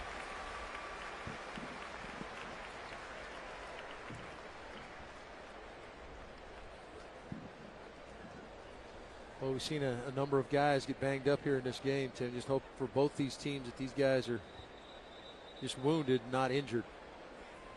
Green had 5 tackles, 2 solos. Let's go back to Charlotte while we have a chance. Check in with Katie and Tommy.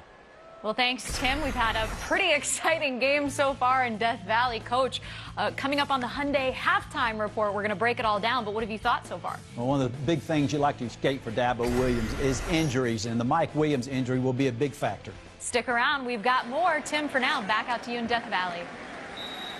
All right, Katie, thank you. Tyshawn Dye goes off the left side for a gain of 8 as Clemson continues to move the chains. Well, there's Deshaun Watson's mother, Deanne Watson, and just an incredible story of inspiration for Deshaun. She epitomized the toughness that Deshaun talks about her all the time. Amen. At this play, talk a little bit more about Deanne and what she's meant to Deshaun. Ray McLeod has another first down and moved the chains. Now, for those of you who don't know the story, found out a few years ago that she had cancer of the tongue, had to have the tongue removed. She was away from Deshaun's one of his years of high school football, came back, here he came back, they won a state championship. She says, I'm not his hero, I'm his mom. I thought that was pretty cool. Straight ahead, touchdown Tigers. Zach Brooks, 25 yards.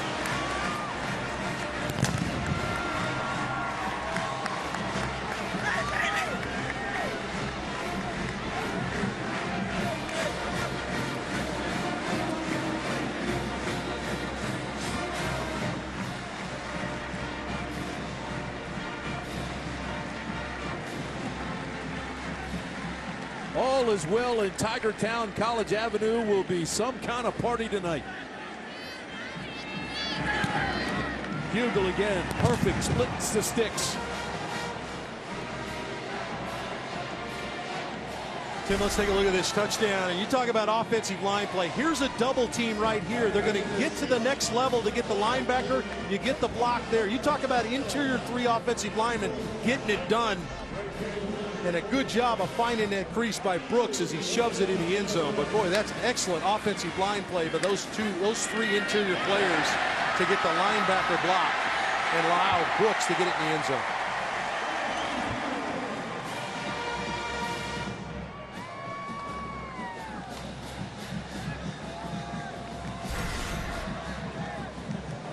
When the offensive line plays well, everybody has a chance to make plays, and the numbers will look flashy for the skill guys and touchdowns and all that, but the big fellas up front came to play for Clemson today. Another outstanding scoring drive. And Wofford, again, has made them earn it for the most part. They have had to put plays together. You haven't seen the one-play drive, 2-play drives that Clemson's famous for.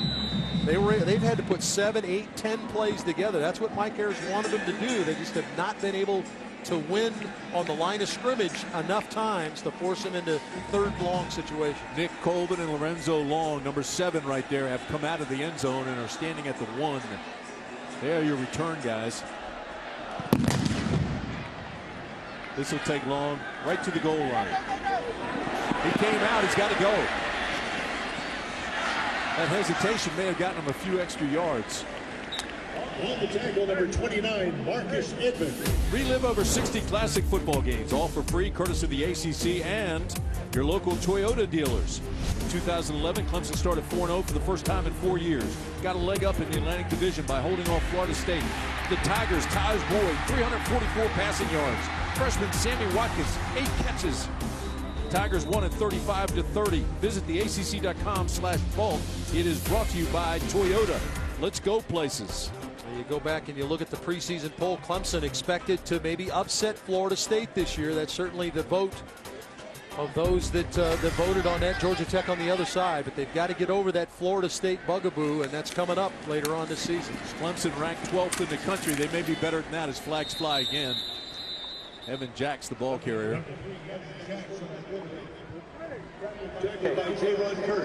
Personal foul, shot by number 60 and number 68. 15-yard penalty. Actually, it's half the distance. Still first out. Clemson has been hitting on all cylinders. How about this defensively? Wow. Well, Brent Venables, I said, what do you want from your defense? He says, I want discipline, toughness, effort.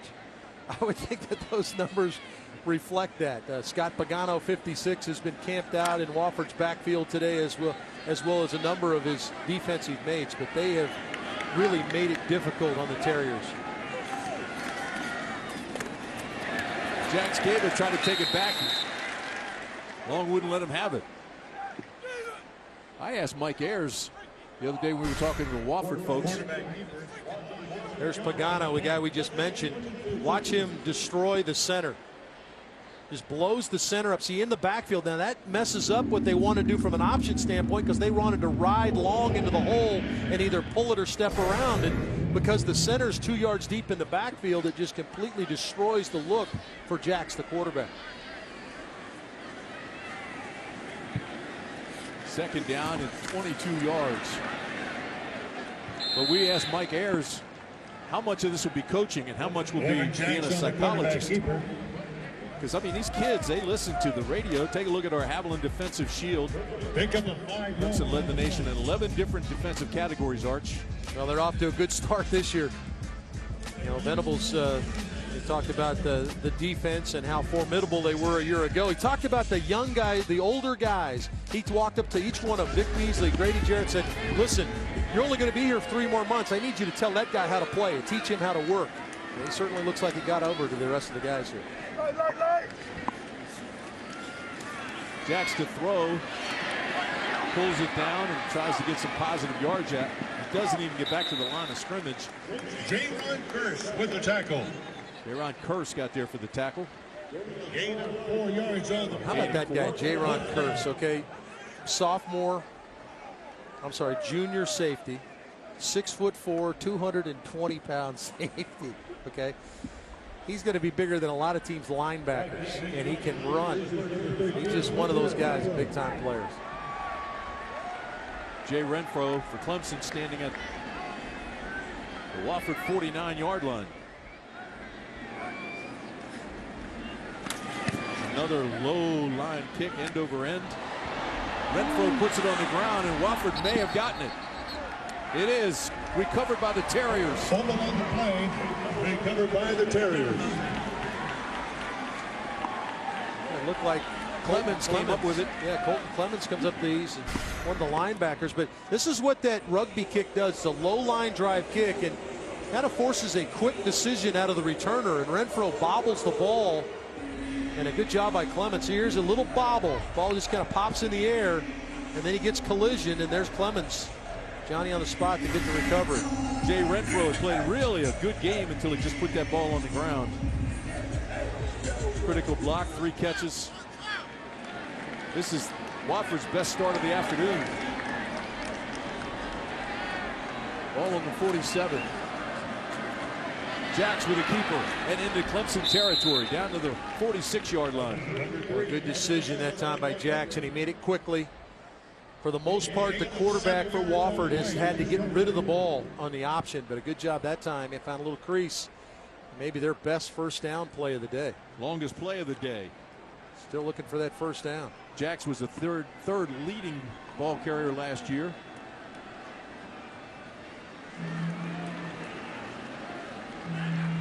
He only threw 50 passes all year. He used to do that in a game. There's Nelson straight ahead, close to the first down.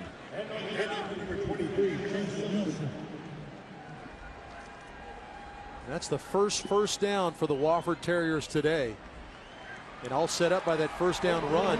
Clemson had been so good on first down that Wofford had been working behind the chains. And there you see the graphic, 21-1 in first downs. But you got to start somewhere, start building towards next week for Mike Ayers' team. And his team will not quit. They'll continue to pound it.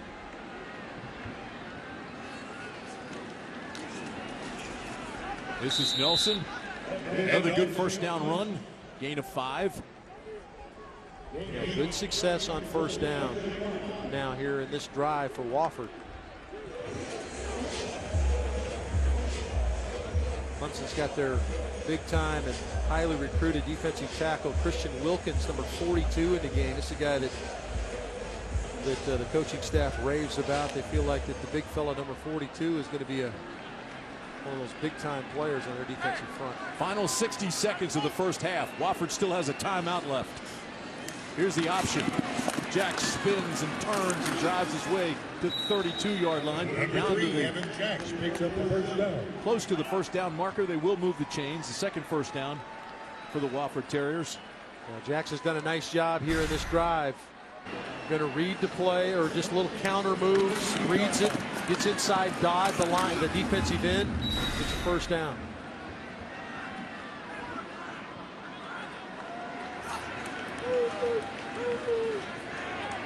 Going to the corner. They don't throw often, but deflected at the last second by Curse. Yeah, Boy, what a great play. Well, in the wingspan of Curse, we talked to him 6'4", 220 pounds. Look at the wingspan. Watch him reach out and bat that away.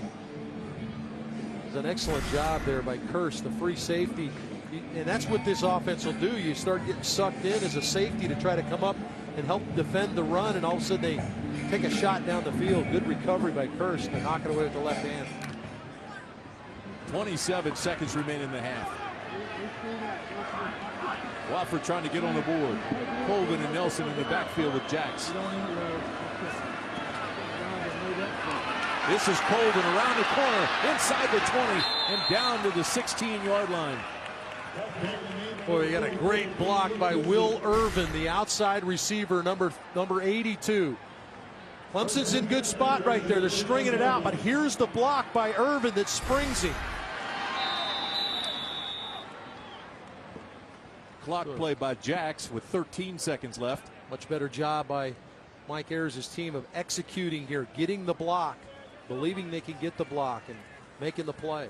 Wofford still has one timeout remaining. Have you downloaded the ACC Quarterback Challenge? It's presented by Coyote Tractor, the ACC's newest gaming app. Let you quarterback your favorite ACC team and challenge other fans across the conference. Download it today. It's all for free. There's the red zone for Wofford, one of the best in the country, 81% touchdown rate. Jacks throws back. Inside the 5, down to the pylon. Muller almost had the touchdown. Still waiting for a signal to mark it inside the 1. Zach Muller with the throwback, the drag across the middle for 14 yards. Well, what an excellent job here. This is a good block right here, and then a good job by Jacks to just kind of create. They were trying to throw flow right and slip the tight end out the backside, and just an excellent job by the quarterback to get back to it. He was awfully close to that pylon. They're going to take another look at it. A little surprised Muller didn't realize where he was and maybe dive for the pylon. That TJ Green, the safety that came across and made that big hit at the goal line. He sees him. He looked out of the corner of his eye and looked at it, but no effort to get there, and Green just blows him up at the goal line. Good hustle by TJ Green. Thought Muller might lay out here and try to get in, but no, I think he's out of bounds. He's out of bounds before he touches the pylon, looks like to me. Yeah, I agree. The ball never did cross. Yeah, never got across. It's all about the ball. How about the hustle by TJ Green to get back? And now Wofford's in a situation where they got one shot here inside the 1 yard line to try to punch it in. 5 seconds left. The ball will be inside the 1, down near the goal line. Another big safety, 6'3", 205. They got two monster safeties playing here at Clemson. Muller had to decide whether to defend himself. Well, because he knew he was going to get tattooed. All he had to do was reach out and you're 240 pounds. Just reach out, touchdown. Push it in the end zone, but TJ Green came over and delivered a shot.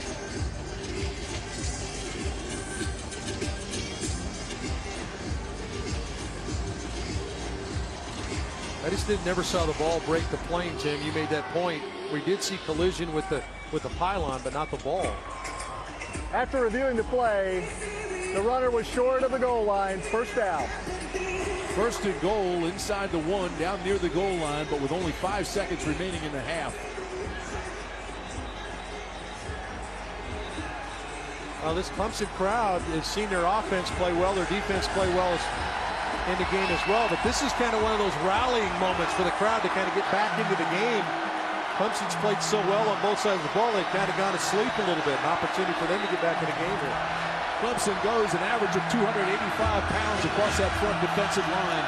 They're going to get down in their goal line defense and try to establish a new line of scrimmage a yard deep with Wofford, and I think they did make the stop. I don't know. Jax went to the left side. Did he find a little gap? Clock never started. 5 seconds, it says. There is no play. The ball needs to be reset. It's first down. Wow, Clemson had made the stop. They had stopped the play, but the ball was snapped before the official blew it ready for play. And I see where Coach Venables, Dabo Swinney extremely upset on their sideline. They had made the stop and were going to end the quarter right there. Mike Ayers isn't happy either. He thought his guy Jax got in. There he is. This time he doesn't get in. His knee hit. He may have lost a yard. Did he get in? No signal. Ben Bulware, submarine. That's the end of the first half.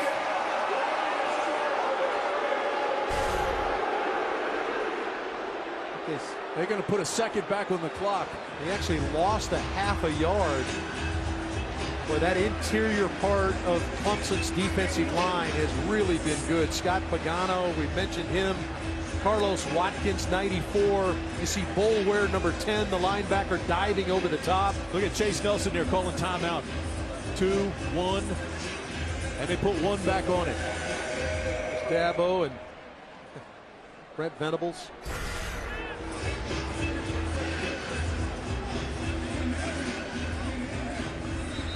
I'm not sure I'd run right into the teeth of that defense. Well, I don't know that you're going to get much better from the perimeter either, though, Tim, because Clemson's so fast, you can bet that all 9 guys are going to commit. This is almost one of those plays where you might want to go trick a little bit, fake it in the line, and try to dump it over the top of their heads to somebody in the back line.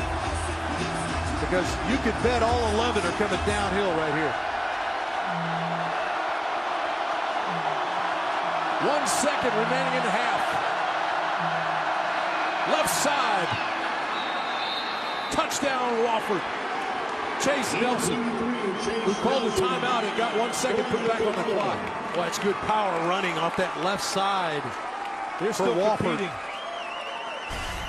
Boy, they just lined up in the wishbone, handed it to that far back, said, we're going to come right at you. Give Wofford a ton of credit. That was a power play. And a defense that has not given up hardly anything in that area. Good job by Wofford to pound it in there.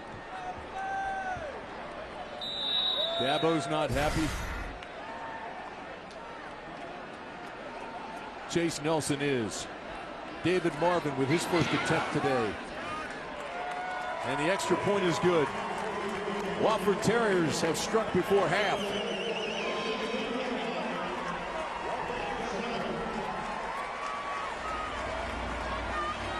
For the Terriers, this has been like going bear hunting with a stick.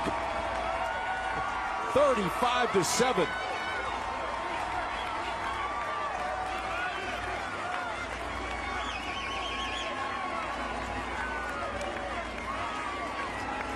Let's go downstairs to Roddy Jones. Roddy.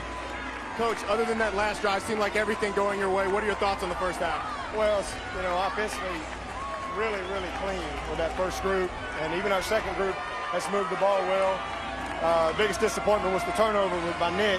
The ball got knocked loose, and then points off the turnover. Defense is playing great. They've done an excellent job doing their assignments. Been very few big plays, but right there, that drive started with a turnover on punt return, and you know, disappointed with the clock being handled down there like there. But hey, good first half. We got another half to go. Absolutely, something that no one ever wants to see. Mike Williams. Any update on him?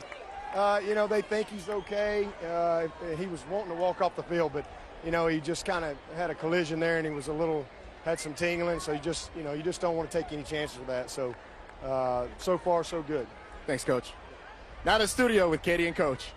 Roddy. One of the big questions coming in for Clemson certainly was Deshaun Watson making his first appearance since ACL surgery.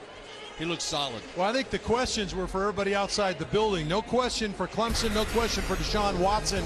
He came out and played extremely well, and it started right at the beginning. Here's a quick throw to Mike Williams. He immediately goes back to Williams. Williams make the catch. Now Williams is hurt in this play. Hopefully he's going to be okay, but Deshaun Watson didn't miss a beat. In fact, here was the one they were scared about. Is he going to be okay running the football? He was. He's 17 of 20 throwing the football for 2 touchdowns. And Artavis Scott has been big as well for him, but just total demolition job by Clemson today. Arch, take a look at the first half stats. They're brought to you by Duke Energy. Well, the third down conversions are really big for Clemson. They've done a good job of staying on the field, and Wofford has not been able to get them off the field. In fact, they haven't been able to stay on the field with their offense, so that's been difficult. Our coach's insight is presented by PNC Bank, and here's Roddy with Mike Ayers. Coach, your thoughts on the first half. What was your message to the team? Well, I told them this first half wasn't the best one I've ever seen us execute. We were way off on offense. We didn't help our defense. Part of the philosophy is keep the ball out of their hand. They're way too good when they have it too much. What we've got to do is get first downs. Understand that this is not a sprint. It's going to be one of them long, hard-fought journeys. And what we've got to do is stand in there, keep battling, just like on the punt got muffed. We recover. Next thing you know, we score 7 points. They're a difficult team. There's no doubt about it. Hopefully, we've done a better job of schooling our guys up on what they're going to see in the second half. I like our guys' attitude. They're in it, and let's play 30 minutes and let's play hard. Thanks, Coach. Good luck in the second half. Guys, something to build on in the second half for the Terriers after that last drive of the first half. Yeah, I like the fact that there is no quit in the Wofford Terriers. They get the quick turn, or they got the big turnover, and they realized they were as short a time. They were able to punch that in and get 7 and have a little bit of momentum. Going to get an opportunity to put their offense right back on the field after the touchdown they did in the first half. ACC football is brought to you in HD by your local Tire Pros dealer. Win a VIP trip for 2 to the ACC Championship. Win Continental Tires at TireProsSweepstakes.com. Greg Hugel had a great first half with those extra points. Perfect. Colvin and Long at the 1-yard line. This kickoff will take him into the end zone. There'll be no return. Long couldn't handle it. Now, this Clemson defense, Tim, in the first half was suffocating, I guess is the right word to use. They did not allow anything. A number of plays were made in the backfield. Pagano led the charge there. Shaq Lawson down the line of scrimmage. Just no room to run. Now, I give Wofford credit for continuing to fight, but the one shot they took down the field was batted away anyway. So just a dominating, suffocating performance by the Clemson defense. Now, I know that coaches always want to work on something. They didn't like giving up that touchdown at the end of the half, but that's something that Wofford's trying to build on here in the second half. Evan Jack starts the second half. No surprise there. He played extremely well, led the touchdown drive. Here's the option, pitches it late, gets it to work. This is Gay around the right side, and Gay has a first down. Now, Jax is just doing a much better job of attacking the edge of the line of scrimmage when he options. He doesn't pitch until he gets the defender to commit. And then the perimeter blocking has been much better here in the last couple of times Wofford's touched the football. At the end of the half and here to start the second half, got good perimeter blocking there to get a first down. Gain of 13.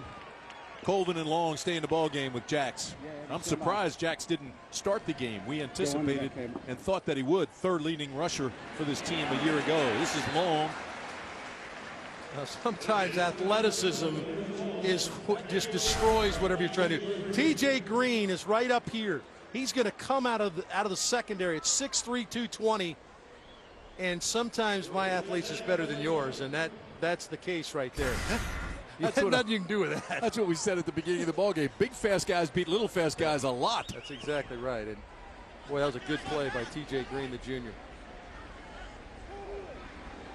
It was 14-0 after the first quarter, 35-0 with 1 second left in the first half. And that's when Wofford scored. Colvin with the carry there, picks up 1 after they lost 1, so he gets back to the line of scrimmage. Bull-wearing Shaq Lawson in on the play, trying to go straight ahead. There has not been a lot of room against this defense anywhere, but between the tackles, there's been virtually nothing. Brent Venables talked about Shaq Lawson, says he's got heavy hands. And boy, does he ever. He means that in a very complimentary way. When he puts them on you, you know he's been there. Flanker screen, double pass, wide open downfield is Gay. Gay makes the catch down at the 21-yard line. TJ Green was beaten but made up ground in a hurry. He got there to save a touchdown. Well, good job by Will Irvin. Will Irvin's the receiver that's going to step back. Jax makes a good throw here to get the ball to Irvin. And then Irvin just kind of puts it down the field to Gay. And now Gay realizes, hey, that's the same guy that hit me on the last play. Here comes TJ Green. He did a really good job of concentrating and make the big play on a little trickeration there. Just before the half, the Terriers had a terrific drive that led to a touchdown. Their only touchdown of the day. Jackson, a little bit of trouble, throws underneath, incomplete. He's lucky he got away with it because he was on his way down when he threw it. Boulware got him from behind. Great pressure from the weak linebacker. Well, Boulware is one of those guys that kind of epitomized the effort and attitude of this defense. Brent Venables says just comes around the corner, refuses to be blocked, and puts enough pressure on Jackson. You can feel that as a quarterback. You can feel guys coming that rushes your delivery. And Boulware certainly did that for Jax there on that throw. Weak side linebacker, Boulware, from just down the road in Anderson, South Carolina. Here's the option. Absolutely nothing. Great pursuit by the Tiger defense. Christian Wilkins just dropped the hammer on Jax. The big fella at 315 pounds. Now, when you turn back to the inside, hard times is coming, and he's wearing number 42. Man, that guy is a monster. 6'4", 305, a freshman from Springfield, Mass. Dabo gets a grin on his face when everybody says, Dabo, are you concerned your defense is so young and inexperienced? He says, you can't teach speed. Maybe the most talented defense, most talented team he's had.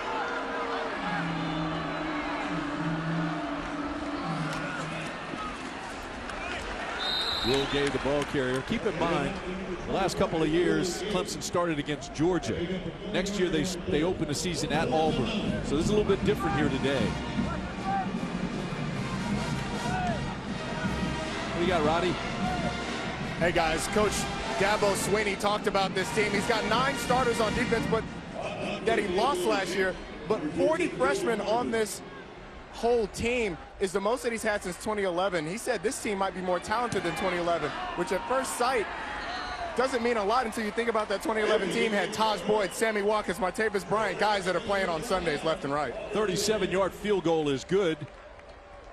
And so the Terriers ended the first half with a good drive. They start the second half with a good drive. It's 35-10. We'll be back. ACC football is being brought to you by New York Life. Keep good going. By PNC Bank. By Hardee's. And by your local Toyota dealers. Toyota, let's go places. Clemson, South Carolina on Saturday in the fall is like Christmas around the country. Everybody having fun.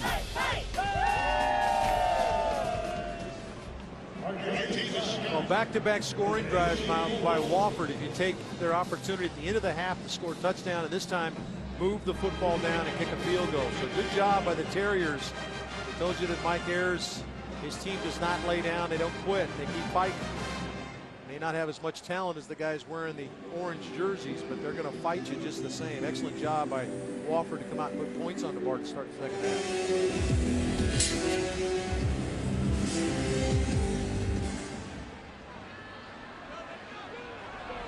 This is Martavis Scott. Still on his feet. Up and over to the 44-yard line. What a return by Martavis Scott. Now the guy is dynamic in any facet you want him to be in. Return game is just part of it. We've seen the 75 or the 7 catches that he had the first half for a touchdown. Here he is on the return. We know he can return punts. He is dynamic. This team is special. Watson 17-20, almost perfect in the first half.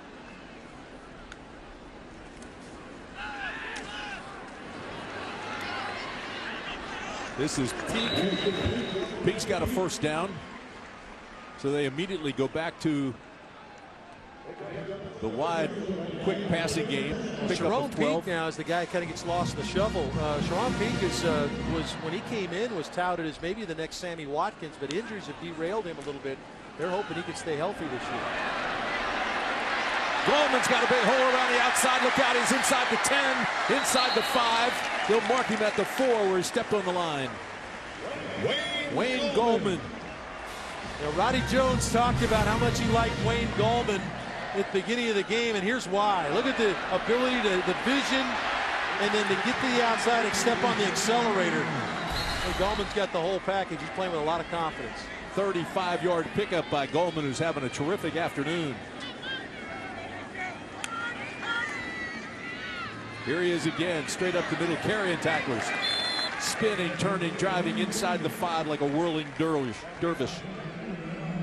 Cornelier made the tackle. Talking about this freshman tackle, Mitch Hyatt. Good job there, a double teaming. He's supposed to help the guard and then slip off to the next level. Did a good job of helping to provide that crease for Goldman.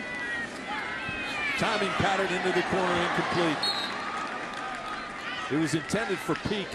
Yeah, and that one's on Sharon. We talked about the underthrow that Deshaun had earlier in the game to Artavis Scott. This time he threw it to the right spot, and Peak kind of got turned around a little bit. If he'd continued to run and fade to the outside, I think that's a touchdown. Pretty good coverage by Breon Anderson. They meet him at the goal line. Did they stop him? His head got across the goal line. The ball never did. They'll mark it inside the 1 near the goal line. Roach got there first, and then a whole host of Terriers joined him. Good job of Wofford rallying. Had to get a lot of hats to the football. They were able to get enough there to keep Goldman out of the end zone. Serafianos, who was the kicker last year, is now at safety for Wofford. I would think this is Goldman again. 4th down and 1 inside the 1. Up and over the top for the touchdown for the Tigers.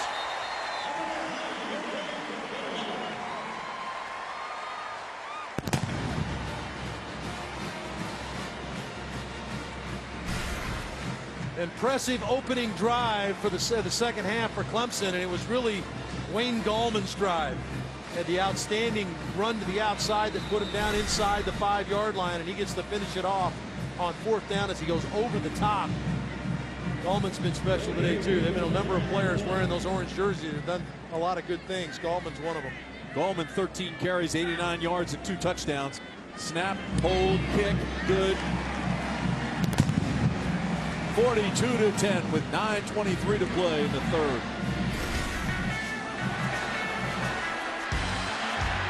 Tigers and Terriers, game 1 of the 2015 season for both schools. Right now, it's all Clemson. The ACC Network, an exclusive production of Raycom Sports. Also streaming live now on the ACC.com and on the official ACC mobile app. The ACC Network games airing on over 128 affiliates across this country. Clemson scoring drive, 6 plays, 56 yards in 1:59. That's a little bit more their flavor, under 2 minutes. And Artavis Scott's kickoff return set the table for a drive dictated by Wayne Goldman in that big offensive line. Here's Nick Colvin on the return for Wofford. He's got a hole out to the 27-yard line. Let's go back to Charlotte. Check in with Katie. Thanks, Tim. Here's your Hardee's update. We start in Boston College on top of Maine. It's Darius Wade finds Bobby Swigert for an 11-yard touchdown. They're on top 10-3 in Pitt. Heinz Field, it's Avante Maddox, an 89-yard kickoff return. The second half just started. They're on top 24-13. Tim, for now, back to you guys. All right, Katie, thank you very much. Here it's 1st down and 10 for Wofford. 9:15 to play in the 3rd. Terriers came out to start the second half, ended the first half with a touchdown, started the second half with a touchdown. Jacks throwing deep. Incomplete. It was intended for Will Irwin. And it looked for a minute like he would have a shot at it. But Mackenzie Alexander playing inside out and using the sidelines to help him Did a nice job defensively. 5'11", 195-pounder. Yeah, the ball just hung on Jax. He tried to throw that ball moving and kind of off his back foot, so the ball hung in the air and allowed the defender to get back and make a play on the football.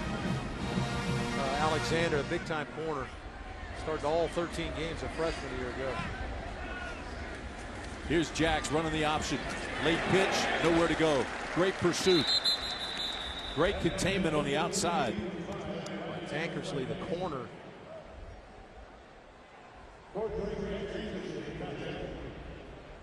Flag down on the play, I guess, but Tankersley does an excellent job of blowing that play up. Well, he's talking about how great this secondary is, Arch, here at Clemson. And they are big. I mean, you look at both corners are 195 to 200 pounds. Then you've got Green and Kirsch. Illegal formation. Player came off the sideline. Knight never got inside the numbers. That penalty is declined. Third down. Let's take a look at the play again, Tim.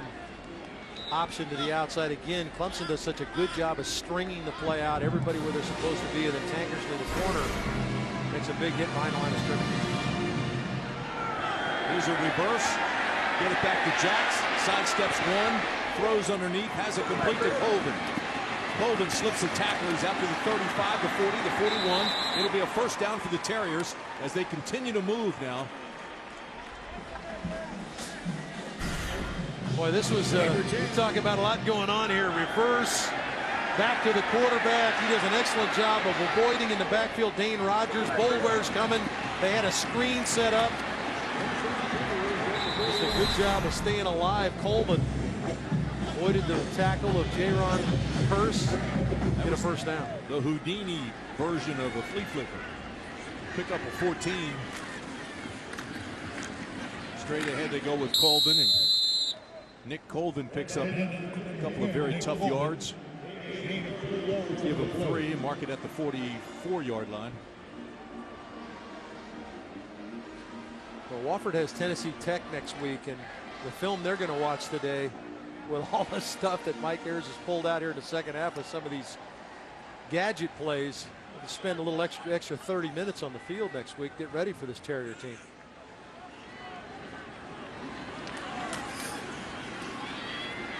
Option, they've got that smelled out and played well. J-Ron Curse, the safety, came hard and really put it on Will Gay. Yeah, J-Ron Curse is just one of those freakish athletes, 6'4", 220, can run, long arms, just plays off the block, and he's right there on the pitch to blow it up. Big time player. His uncle, Javon Curse, you might remember him, they called him the Freak, as it turns out. Former Florida Gator and All-Pro, defensive in the National Football League. I'll tell you, the way he plays and his size, he reminds me of Sean Taylor. Well, that's high praise. The late, great Sean Taylor. Here's the reverse. They've got that figured out, and they've got pursuit coming. Irwin loses 2. Number 42.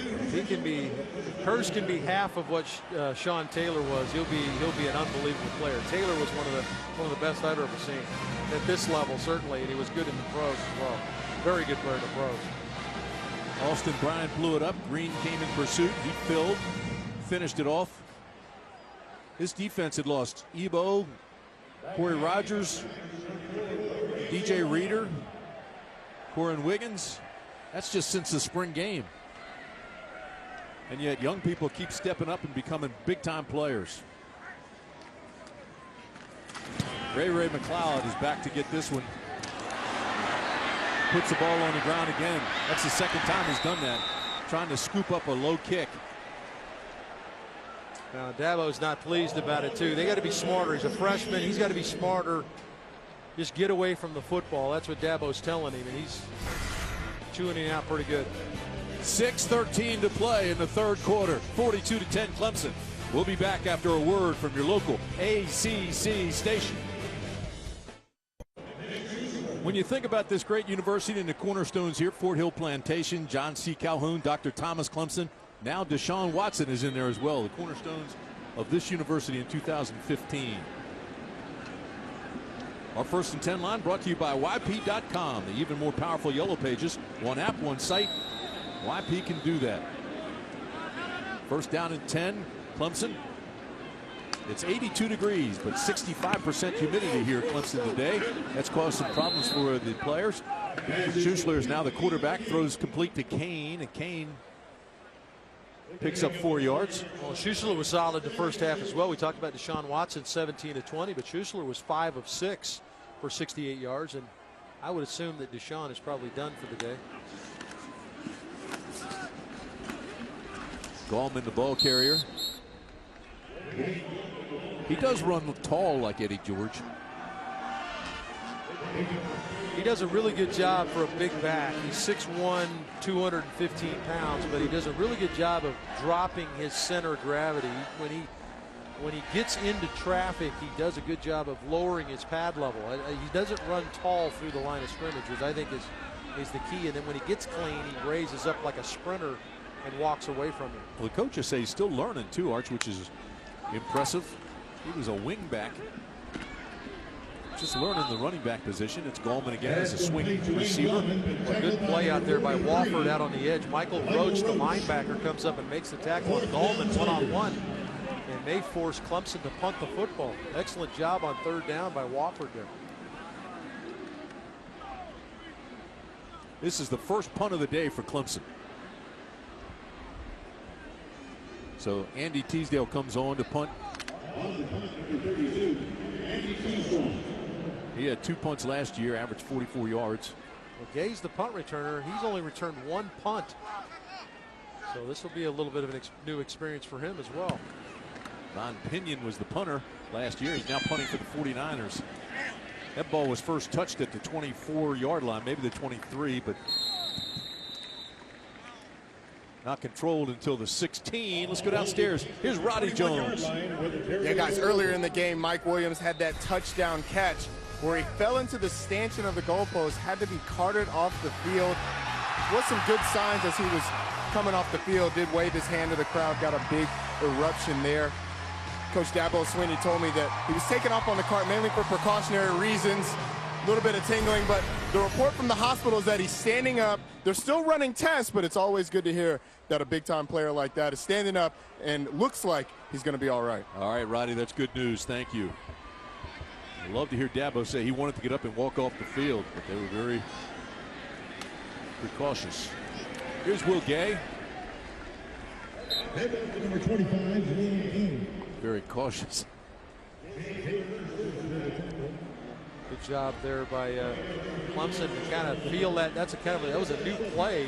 Hadn't seen that yet today. Kind of a really quick little jet sweep type handoff off of what looked like was going to be option the other direction. And got a 3-yard pickup for Wofford. Wofford trying to pull out all the stops here, trying to find a way to move the football. 2nd down and 7 out of the gun.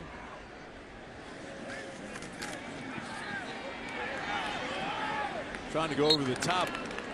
Miscommunication with Wade Francis, who just went into the hook area and pulled up, sat down. Pass incomplete. It'll bring up 3rd and 7. Yeah, I'm not sure where Jax was throwing that. Obviously, he felt like his receiver was going to flatten and go more towards the sideline. He had good protection out in front, though. He had an opportunity to make a play for really one of the first times today that a Clemson player wasn't breathing down his neck. Well, it's 3rd and 7 now, so you better believe the Tigers are going to lay their ears back here. And here they come. Both linebackers blitz. Throw it out as they got room, got the first. This is Muller. Pass is complete to number 86.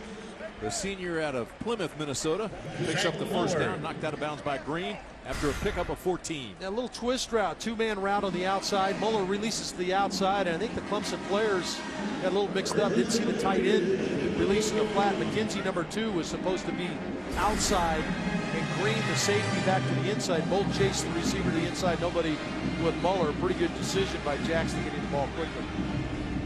Got to be impressed with the way that Wofford came out, ended the first half, came out here in the second half. Very competitive. And certainly not giving up yet. This is Wyndham. Hunter Wyndham Number picks up Hunter Wyndham, 4. the ball carrier. Tackle made by Justin Fontanelli. Take a look at that interior part of this defensive line. We've been talking about how stout they've been. Jabril Robinson, redshirt freshman, now in at that one technique. It lines up off just the shade off the center. Start seeing some more of those younger kids that Dabo's talked about that are so talented, but they're really green. All those guys will start getting on the field. Pagano, 56, has been big today, though.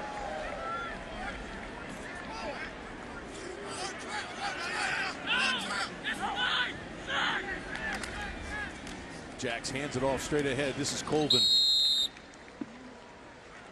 to the 48. The guy I just mentioned, Jabril Robinson, a redshirt freshman, makes the play. Well, they're so deep with roll-in big-time players to play in that interior. We've seen Carlos Watkins, the junior, Wilkins, the true freshman, Pagano, a redshirt sophomore, and now Jabril Robinson playing in that interior part of Clemson's defensive line.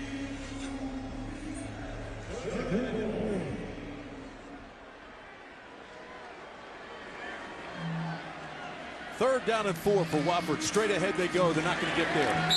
Lorenzo Long hit immediately. Number 7, Lorenzo Long. Pulls his way ahead for 2, but not enough for the first.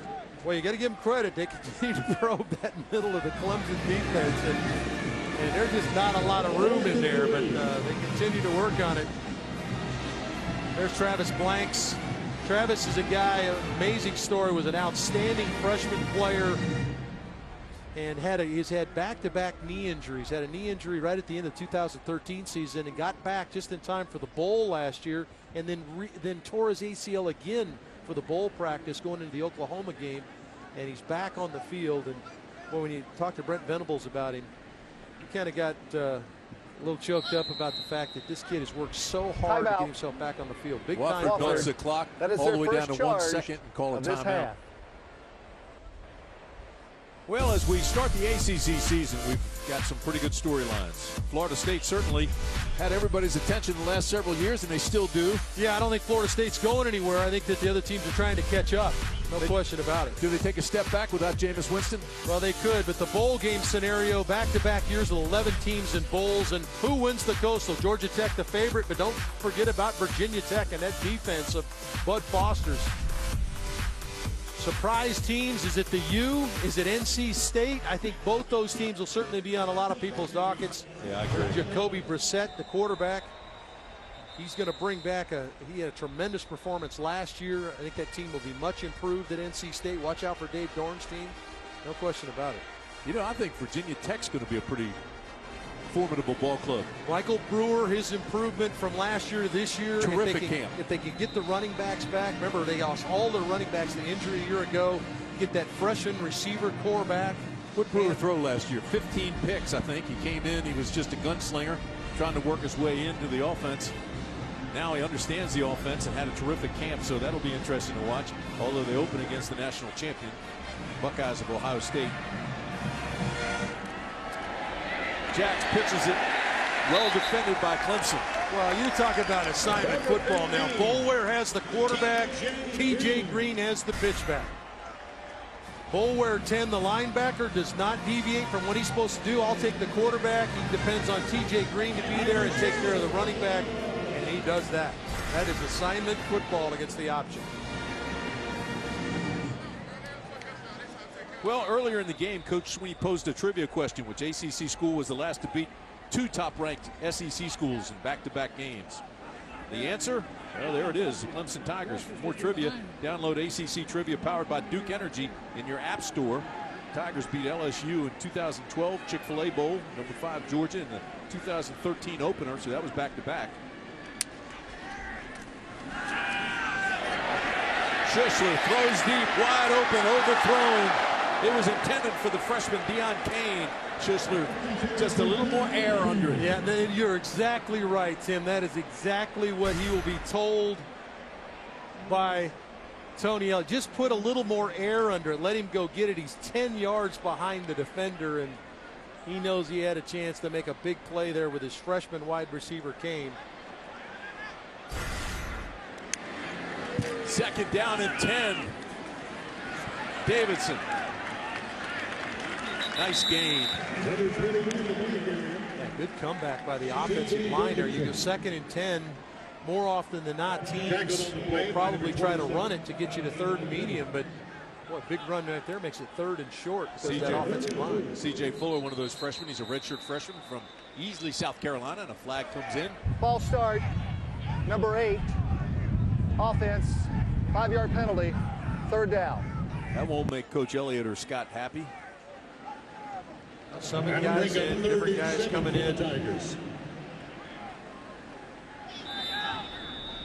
Jump off the ball, young players. Got a lot more freshmen on the field.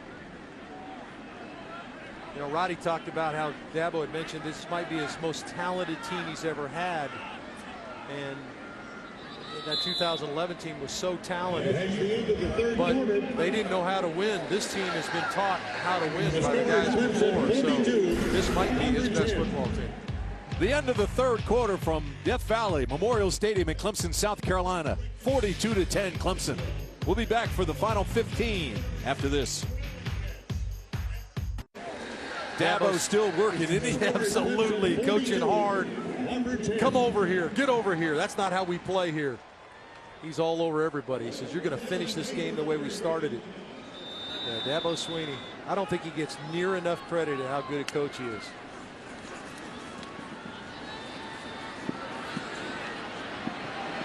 Tell you, he was a tenacious player too. Down there at Alabama. You take a look at the game summary. Watson has been outstanding. Gallman, all the cast of characters you expected. Just an outstanding job by their skill guys to put up big numbers. And let's not, you know, if we could, we'd build a graphic, put all the faces of the offensive line on there. They've done an outstanding job of keeping all their skill guys clean. Second punt of the day for Clemson. So Teasdale tries to pooch it, gets it straight up. This is not a great kick, but it gets a good bounce and down inside the 20. So very effective. Well, do what you have, what it takes to be a. Do you have what it takes to be a sports reporter? Obviously, on the ACC football championship game. The ACC, I love this. The ACC Digital Network is looking for a guest reporter on join their production team on site in Charlotte, and no experience necessary. All expenses covered. Deadline is October 31st, so get it in. But if you want to be a sports reporter at the ACC football championship game, this is your chance. Enter today at theacc.com/guest reporter. Pretty cool opportunity for somebody. Great opportunity. Can you imagine? Brad Butler checks in at quarterback, and he's going to get the same treatment that the other two have gotten. See, I don't understand that. I was confused when Evan Jacks didn't start. Evan Jacks put 2 scores on the board, led some pretty good drives. Well, I think he also competitive. Yeah, you also got to take into consideration now. I want Evan Jacks to play next week. Okay, and this gives Butler an opportunity to play. He's competed in camp and been very close to the competition, but I don't want Evan Jacks beat up so bad that he can't go next week against Tennessee Tech. You know, their season is in front of them. This was a great opportunity to play Clemson. Good point. But they want to be able to line up with their mainline players. But and no disrespect to Brad Butler, but this is a great opportunity for him to get his feet wet against a big time opponent. Brad Butler, 6'2", 220-pound sophomore. They said he had a very nice camp, very solid. Very prolific passer in high school out of Rome, Georgia. Played at Darlington High School. Threw for almost 4,700 yards. Did Brad Butler, 54 touchdowns, and also ran for over 2,000 yards in 20 TDs. So a very accomplished guy. He was in the mix. Mike Ayers told us that it was a very close competition between 4 quarterbacks. Michael Weimer, who finished the season last year, started the last 5 games, competed pretty tightly too. So yeah, good point. Butler was the 6A player of the year. Son of Rhett Butler.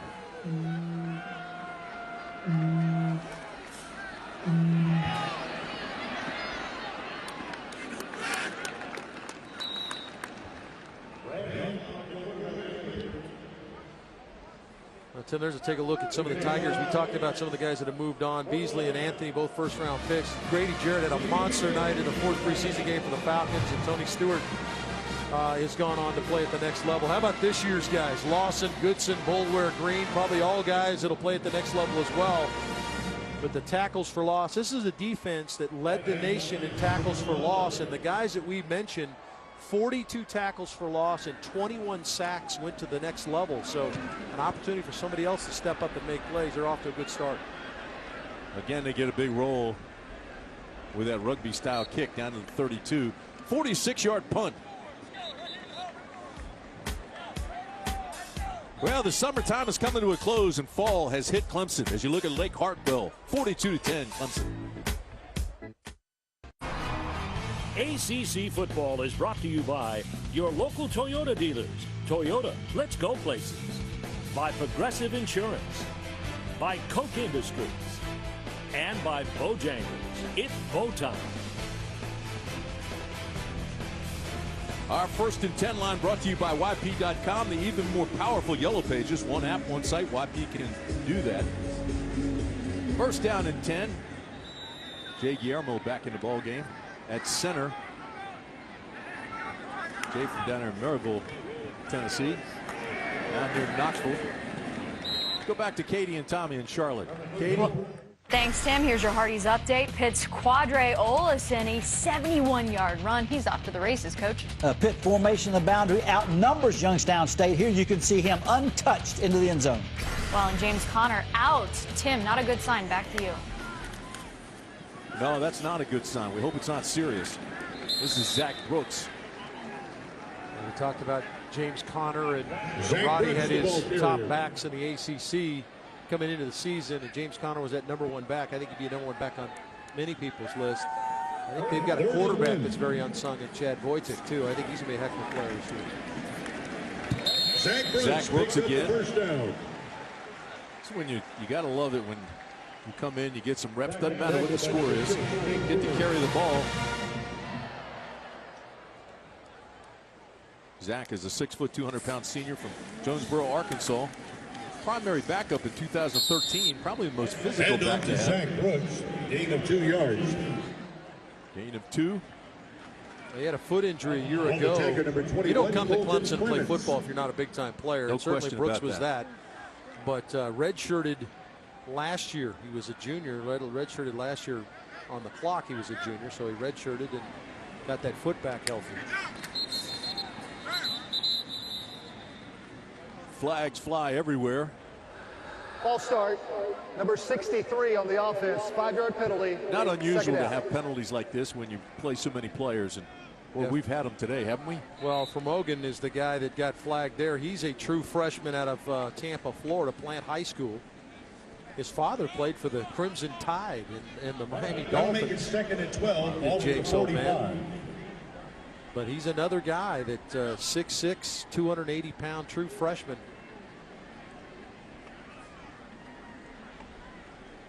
Again, Clemson opened up the last 2 years against Georgia. Right out of the box playing a Power 5 team. Oh. How about that? That's Kane, the other freshman. Dean Kane, 6'2", 200-pound freshman. How about this throw? This is a deep comeback. Schuessler puts this right on him. Heck of a route. Comes out of it. No wasted motion coming out of it. But as soon as he turned around, the ball hit him right in the face, man. Schuessler, 6'3", 200-pound junior. Spit up C.J. Fuller, the ball carrier there.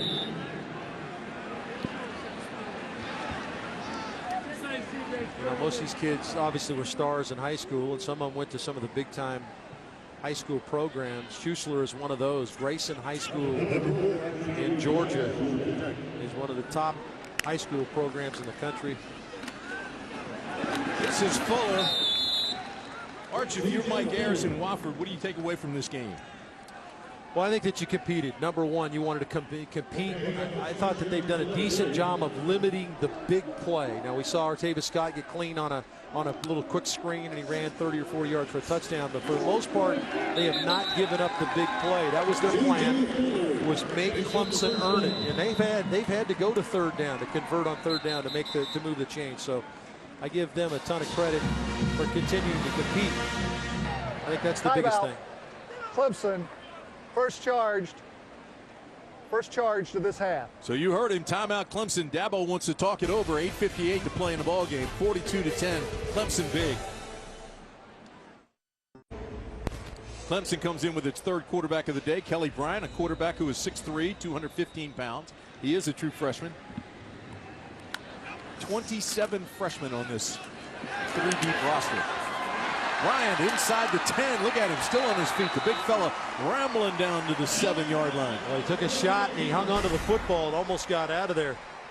Boy, you talk about a big-time athlete now, Tim. This kid had almost 3,600 yards passing, well over 700 yards rushing his senior year at Wren High School. Down inside the 5 goes Trevion Thompson. Pass complete to number 1. Rolled in January, so Bryant got in here, learned the offense, went through spring. Remember, Sean Watson took no reps in the spring because of the knee injury. Bryant got a lot of reps in the spring, so he was ready to go. Well, you're going to see a lot of that. Bryant to Thompson over the years, freshman to freshman. Down inside the 5 goes Tyshawn Dye. His brother Martavius Bryant, obviously wide receiver in the National Football League. I'm sorry, cousin. Said brother, cousin.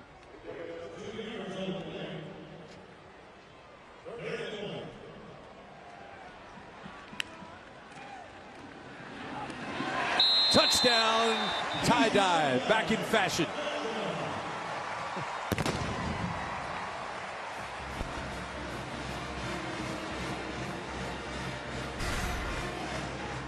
That is straight ahead here. Big fellas come off the football. And Dye just punches it in. Dye's got 2 short touchdown runs today. And I'm not sure he was touched until he got in the end zone on either one of them. Pretty good job by the big fellas up front.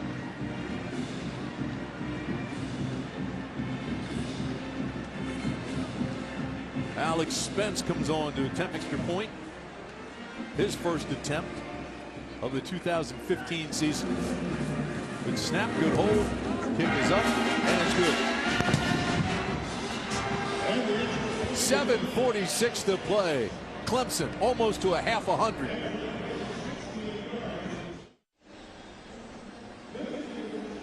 Yeah, I'll tell you, the arms are getting bigger as the afternoon goes on. Yeah, I'm not sure that's a push-up either. I think that I know. That's a head bob right there. That's a penalty. That's a penalty for the Tiger. He's worn out. Looks like my workout. Just move the head. Yeah.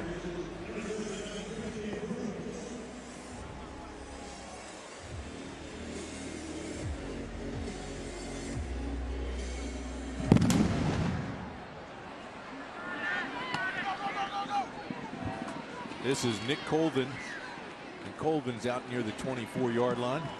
Let's go down to Roddy Jones. Guys, Clemson's put up 49 points today, and a big reason for that is Wayne Gallman and the way he's run the football today. He's got 14 carries for 92 yards. Here you see the first touchdown. He's done it in multiple ways. You see here, he's going to put his head down and get the tough yardage. And then he showed the speed. It was a 35-yard burst down the sideline. Made a guy miss in the open field. And here's the second one, diving into the end zone. That's why he's number 3 on my list of running backs in the ACC. Well, good call, Roddy. He did it just about every which way you could hope for, and I think he's got a big year ahead of him. First down and 10, straight ahead they go. Chase Nelson picks up 5.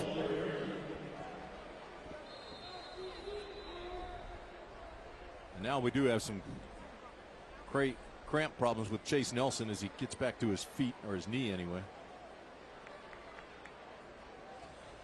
Roddy, when you look at Wayne Gallman, we featured his run there, and you talked a lot about his run game, but he looks like he's pretty effective in the pass game, protecting his passer as well. Yeah, he sure is. He talked about the confidence that he's gotten over the course of the year, and a big part of that, especially as a running back coming in to college, for a guy who played linebacker and wingback, that pass protection is a huge part of what Clemson does. And he's a big enough guy to be stout up the middle. And he's done a really good job getting there. What's that mentality, Roddy, to shift gears from being a runner to now all of a sudden I got to be a blocker? I mean, that's got to be tough to change. How do you do that?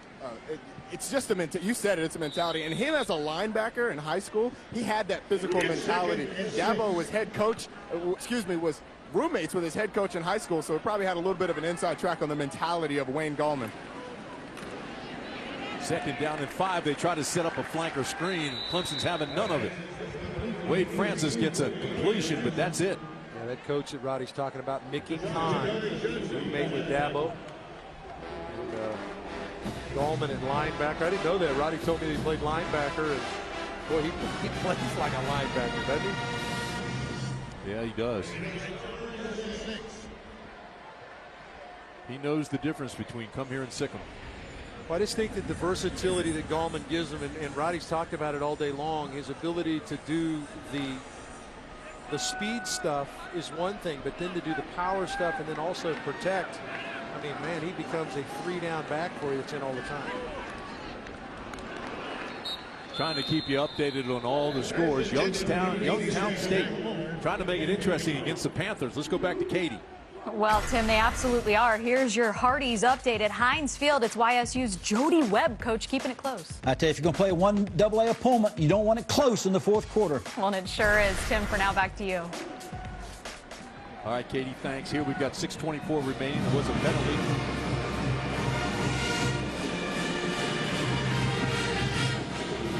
Bottom line is Wofford will have to punt with 6:24 remaining, facing 4th and 6. Is standing at his own 40 for Clemson. So the Tigers are going to get pretty good field position out of this. Brian Sanders from McLean, Virginia, first team all Southern Conference. Got that rugby style kick. Been getting pretty good rolls. Pretty good, interesting style. It allows his guys to cover well. We'll be back after a word from your local ACC stations.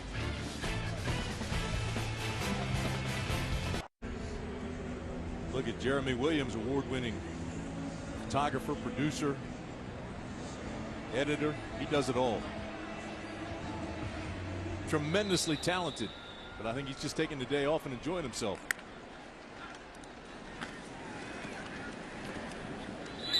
Zach Brooks with a carry. I'm sure Dabo now wants to just melt the clock and shorten the game and get out of here with a 49-10 win. And again, this is a team that's going to be reckoned with. They've had it up to here talking about Florida State. It's funny, though, Tim, when you watch this team as Brooks runs for first down, flags down on the play, they're so used to playing fast. It's like it's a hold. 54 on the offense, 10-yard penalty. Replay second down. Hold's going to take it back. They're so used to playing fast, but App State next, and then they get the Louisville Cardinals, and then they get a break. And then they play Notre Dame and Georgia Tech back-to-back. So, well, here's the deal there. They've always done well against Georgia Tech when they've had time to prepare for Paul Johnson's offense. On a short week, that's going to be very difficult to do. Well, this might have been their preparation. Is all they're going to get is the way they're prepared getting ready for this game for Wofford. But how similar are the offenses? Well, other than being options, the level of the athlete changes certainly at the quarterback spot. Justin Thomas is as good option quarterback as I think we've ever seen. Plus, he has the ability to throw the ball down the field. And in case anybody hasn't noticed, Georgia Tech's got guys that can catch the ball on the outside. Sure. They've got receivers on the outside. Let's go down to Roddy Jones. Yeah, I'm a little familiar with that Georgia Tech offense, and a big difference is Wofford does a lot of stuff out of shotgun and has a lot of eye candy, as defensive coordinator Brent Venables calls it. But you said it, Georgia Tech is very simple with what they do, but the level of athlete changes in ACC play. Yeah, and I think Paul's changed that offense so much from when he was with Ken Niumatalolo. As you say, Arch, he loves to throw the ball.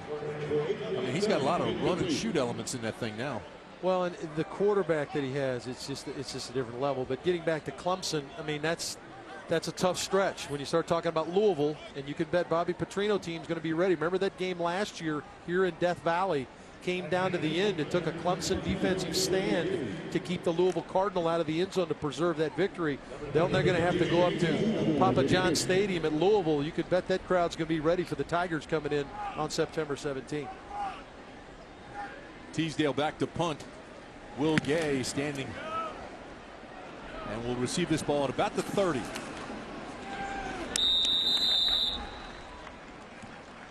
Well, what a long afternoon, but a very, very profitable one for the 12th-ranked Tigers of Clemson. Deshaun Watson making his first quarterback start since he had surgery for his ACL, but then Mike Williams with a touchdown catch. He goes down, and Archie had to take him off on the stretcher. Yeah, it was injured, precautionary regions. Roddy has told us that we found out that he was walking around the hospital, still testing him out, but hopefully he'll be okay. And then Artavis Scott, the guy that does everything, return kicks, jet sweep, and there's the screen, and shoves it in the end zone. And then the running back core has been unbelievable. Zach Brooks gets the touchdown here. Gallman was outstanding. Of course, we saw the touchdown there by Chase Nelson right before the half. Tim Wofford got a little bit of momentum going into halftime. Give Wofford a lot of credit for continuing to compete. They were down 14-0 after the first quarter, down 35-0 with 1 second left in the first half, and then scored that touchdown. Here are the numbers, game summary. How about Deshaun? Hit his first 8 passes. Well, Watson was solid. Gallman was outstanding. All the skill guys were outstanding. I think the point that needs to be made here, there was some question as to what Clemson would be on the offensive line. They had 15 total starts of the 5 offensive linemen that started the game today. They played outstanding. They controlled the line of scrimmage. You played on Wofford's side, and that's going to give them a lot of confidence as they move forward against another really solid team in App State, who's made the jump to Division I, playing in the Sun Belt Conference. Mitch Hyatt, how did he do? His first game as a true freshman on that offensive line that you're talking about. I thought he was very good, especially with the combination blocks of coming off the ball with the guard to his right and then slipping up to the next level. I thought he looked like a polished player. And his uncle, Dan Benish, was a player here at Clemson, went on to play with the Atlanta Falcons and some teams in the National Football League. So he's been around some guys that have been pretty good players. But I think Hyatt, the first true freshman to start a tackle since 1944, pretty good outing for him. That's amazing, isn't it? Phil Prince, who was the starter back in 1944, became the president of the school. Dabo said he hopes that happens to Mitch. Take a look at the AP Top 25, brought to you by Progressive Insurance. Ohio State, Virginia Tech getting ready to tangle this weekend, the end of this weekend. Well, Florida State certainly getting the respect they deserve. They reload. The question will be at quarterback there. Obviously, Everett Golson transfers in from Notre Dame. He looks like he's going to get the nod for him to start the season. McGuire was waiting. Clemson, we've seen them today. Georgia Tech with a nice resounding win against Alcorn State the other night. And that's going to be a fun matchup. We don't see some of those other teams, Virginia Tech, Louisville. I think there's going to be some other teams from the ACC that are going to crack that top 25. Mike Ayers had him prepared. He's fired up when we talked to him yesterday and the day before. At the 17-yard line. 28 years at Wofford and the Southern Conference, which is one of the top Division I FCS divisions in football. Wofford picked to finish 4th. That's where they finished a year ago. They were 3-4 in the conference and 6-5 last year. I believe they're 4-3. In the conference. But Wofford looking to step that up. Wofford trying to get back into the playoffs. Thought they were going to get 2 points there, but instead turn the corner and bring it out. Brown with good wheels. That's just your normal 1-yard gain there, Tim. Yeah, exactly. Looked for a minute like it was going to be a safety, and Bryant just turned the corner, put it in a different gear, and gains 1. You're right. It almost looks like Deshaun Watson's changed numbers to number 2 instead of number 4. A very similar sized guy, similar athleticism. Wow. Around the left side goes Fuller. You know, you're talking about Wofford trying to get back to the playoffs. Number 1 team in the nation preseason in the FCS. North Dakota State, that's who everybody's chasing. Well, they went out and battled Montana. Montana was able to prevail in that game. Right. That's a really difficult place to play, to go out to Montana, and they had a heck of a tussle. Those 2 teams you figure will probably be in the playoffs, but Wofford certainly wants to join them and be a part of that mix. Illinois State, Sam Houston State, Jacksonville State, Villanova, some of the other top teams in the FCS.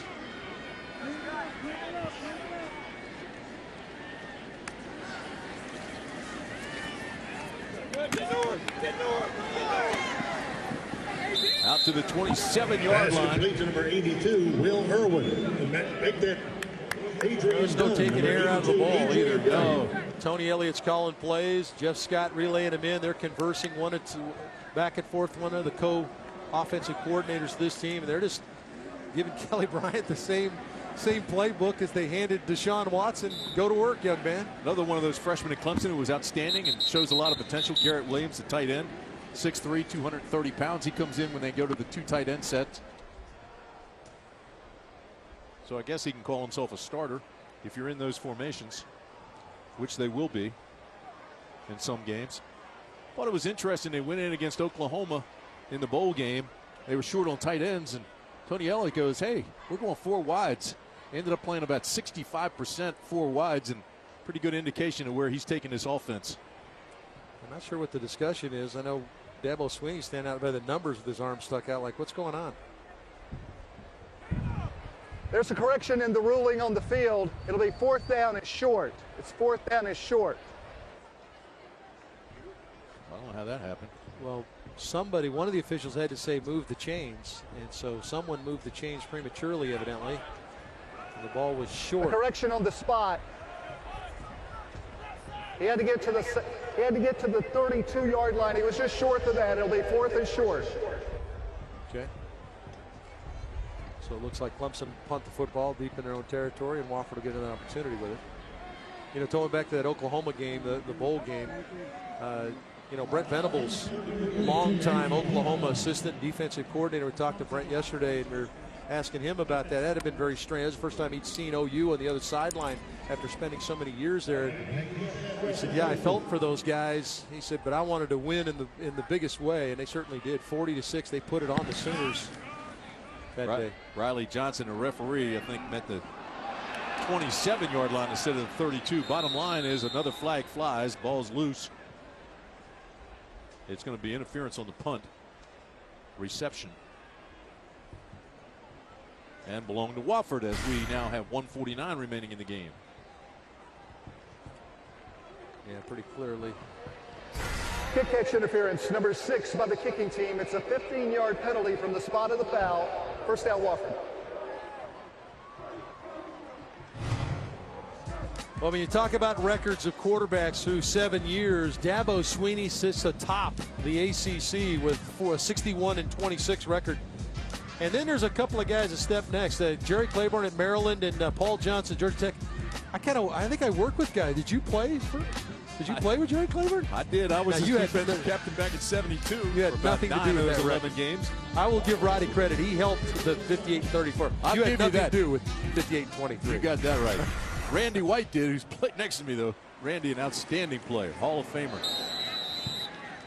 Two pretty good coaches just below. But how about when you think about that, Dabo Swinney's record now through 7 seasons? I mean, that's pretty good. Now you start talking about what he's been able to do. Yeah, absolutely. Now he'll readily tell you, hey, I got to get good people. Whenever you have a successful operation, it's about the people you got around you, you know, and he understands that. But he is the energy in this program. They've done some amazing things. The stadium, some of the things they're doing here to refurbish the stadium here at Memorial Stadium here at Death Valley.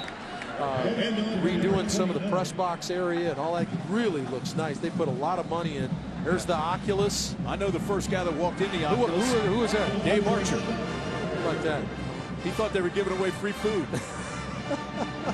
Yeah, I walked right through that. I didn't even know. They said, hey, you're not supposed to come through here. No one's ever come through here before. No, it's really beautiful. The West Zone facelift began back in 2004. Cost them about $326 million for the upgrades. Renovated, sold out suites, new club section. Very, very nice. Oh, it's beautiful. Really nice. Oh, nice stutter step. Jumps over the defender. Cuts it back inside the 30. Down to the 29-yard line, gain of 12. A good run, Brad Butler. He's good looking, isn't he? Yeah, he's done a nice job. Comes in and trying to make the most of his opportunity. Carried the ball 4 times a year ago for -2 yards. Already stepped past that. A nice run there. But another one of those guys that was in that quarterback competition that Mike Ayers told us was very closely contested. And Butler getting an opportunity to play here in Death Valley.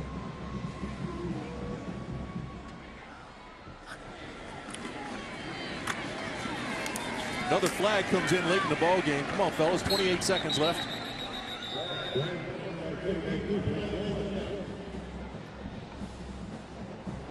This is one of those games where you want to say, okay, we got a lot out of it. Personal foul, shot block, number 62 and number 50. 15-yard penalty from the previous spot. Still first down. Got a lot out of it. Now let's learn and continue to go and compete for the rest of the 2015 season. Absolutely. Both teams, I think, got a lot out of it. I know that Wofford's smarting because of the way the score turned out. It's been been dominated by Clemson, but they certainly will take a lot out of it. They'll be ready to go against Tennessee Tech. Get a lot of confidence out of playing against this level of opponent. Skip McMillan got his workout today as the spotter. Freddie Kiger with the numbers. Games like this put those guys to work big time. Wofford says, is there time left? I'm still competing. Down to the, close to the 31-yard line. Quarterback keeper.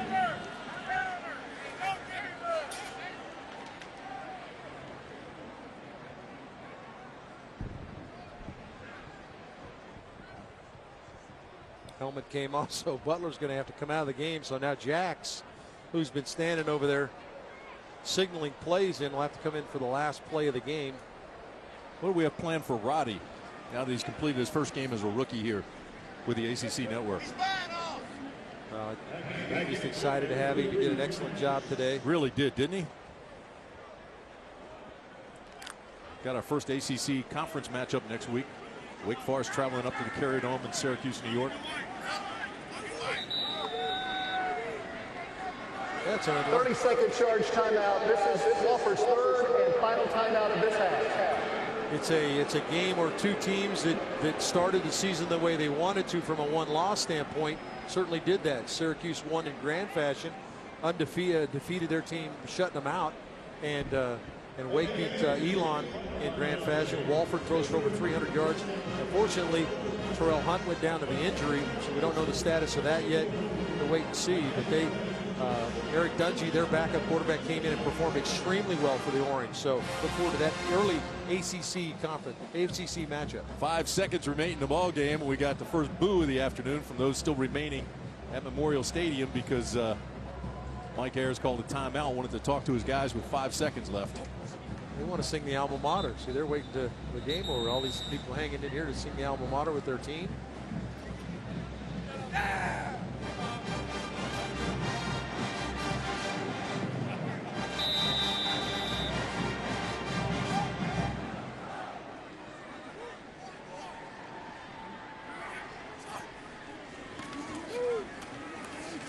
Looking deep, throwing deep.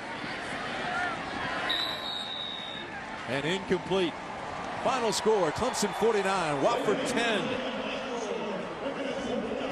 The ACC Network game.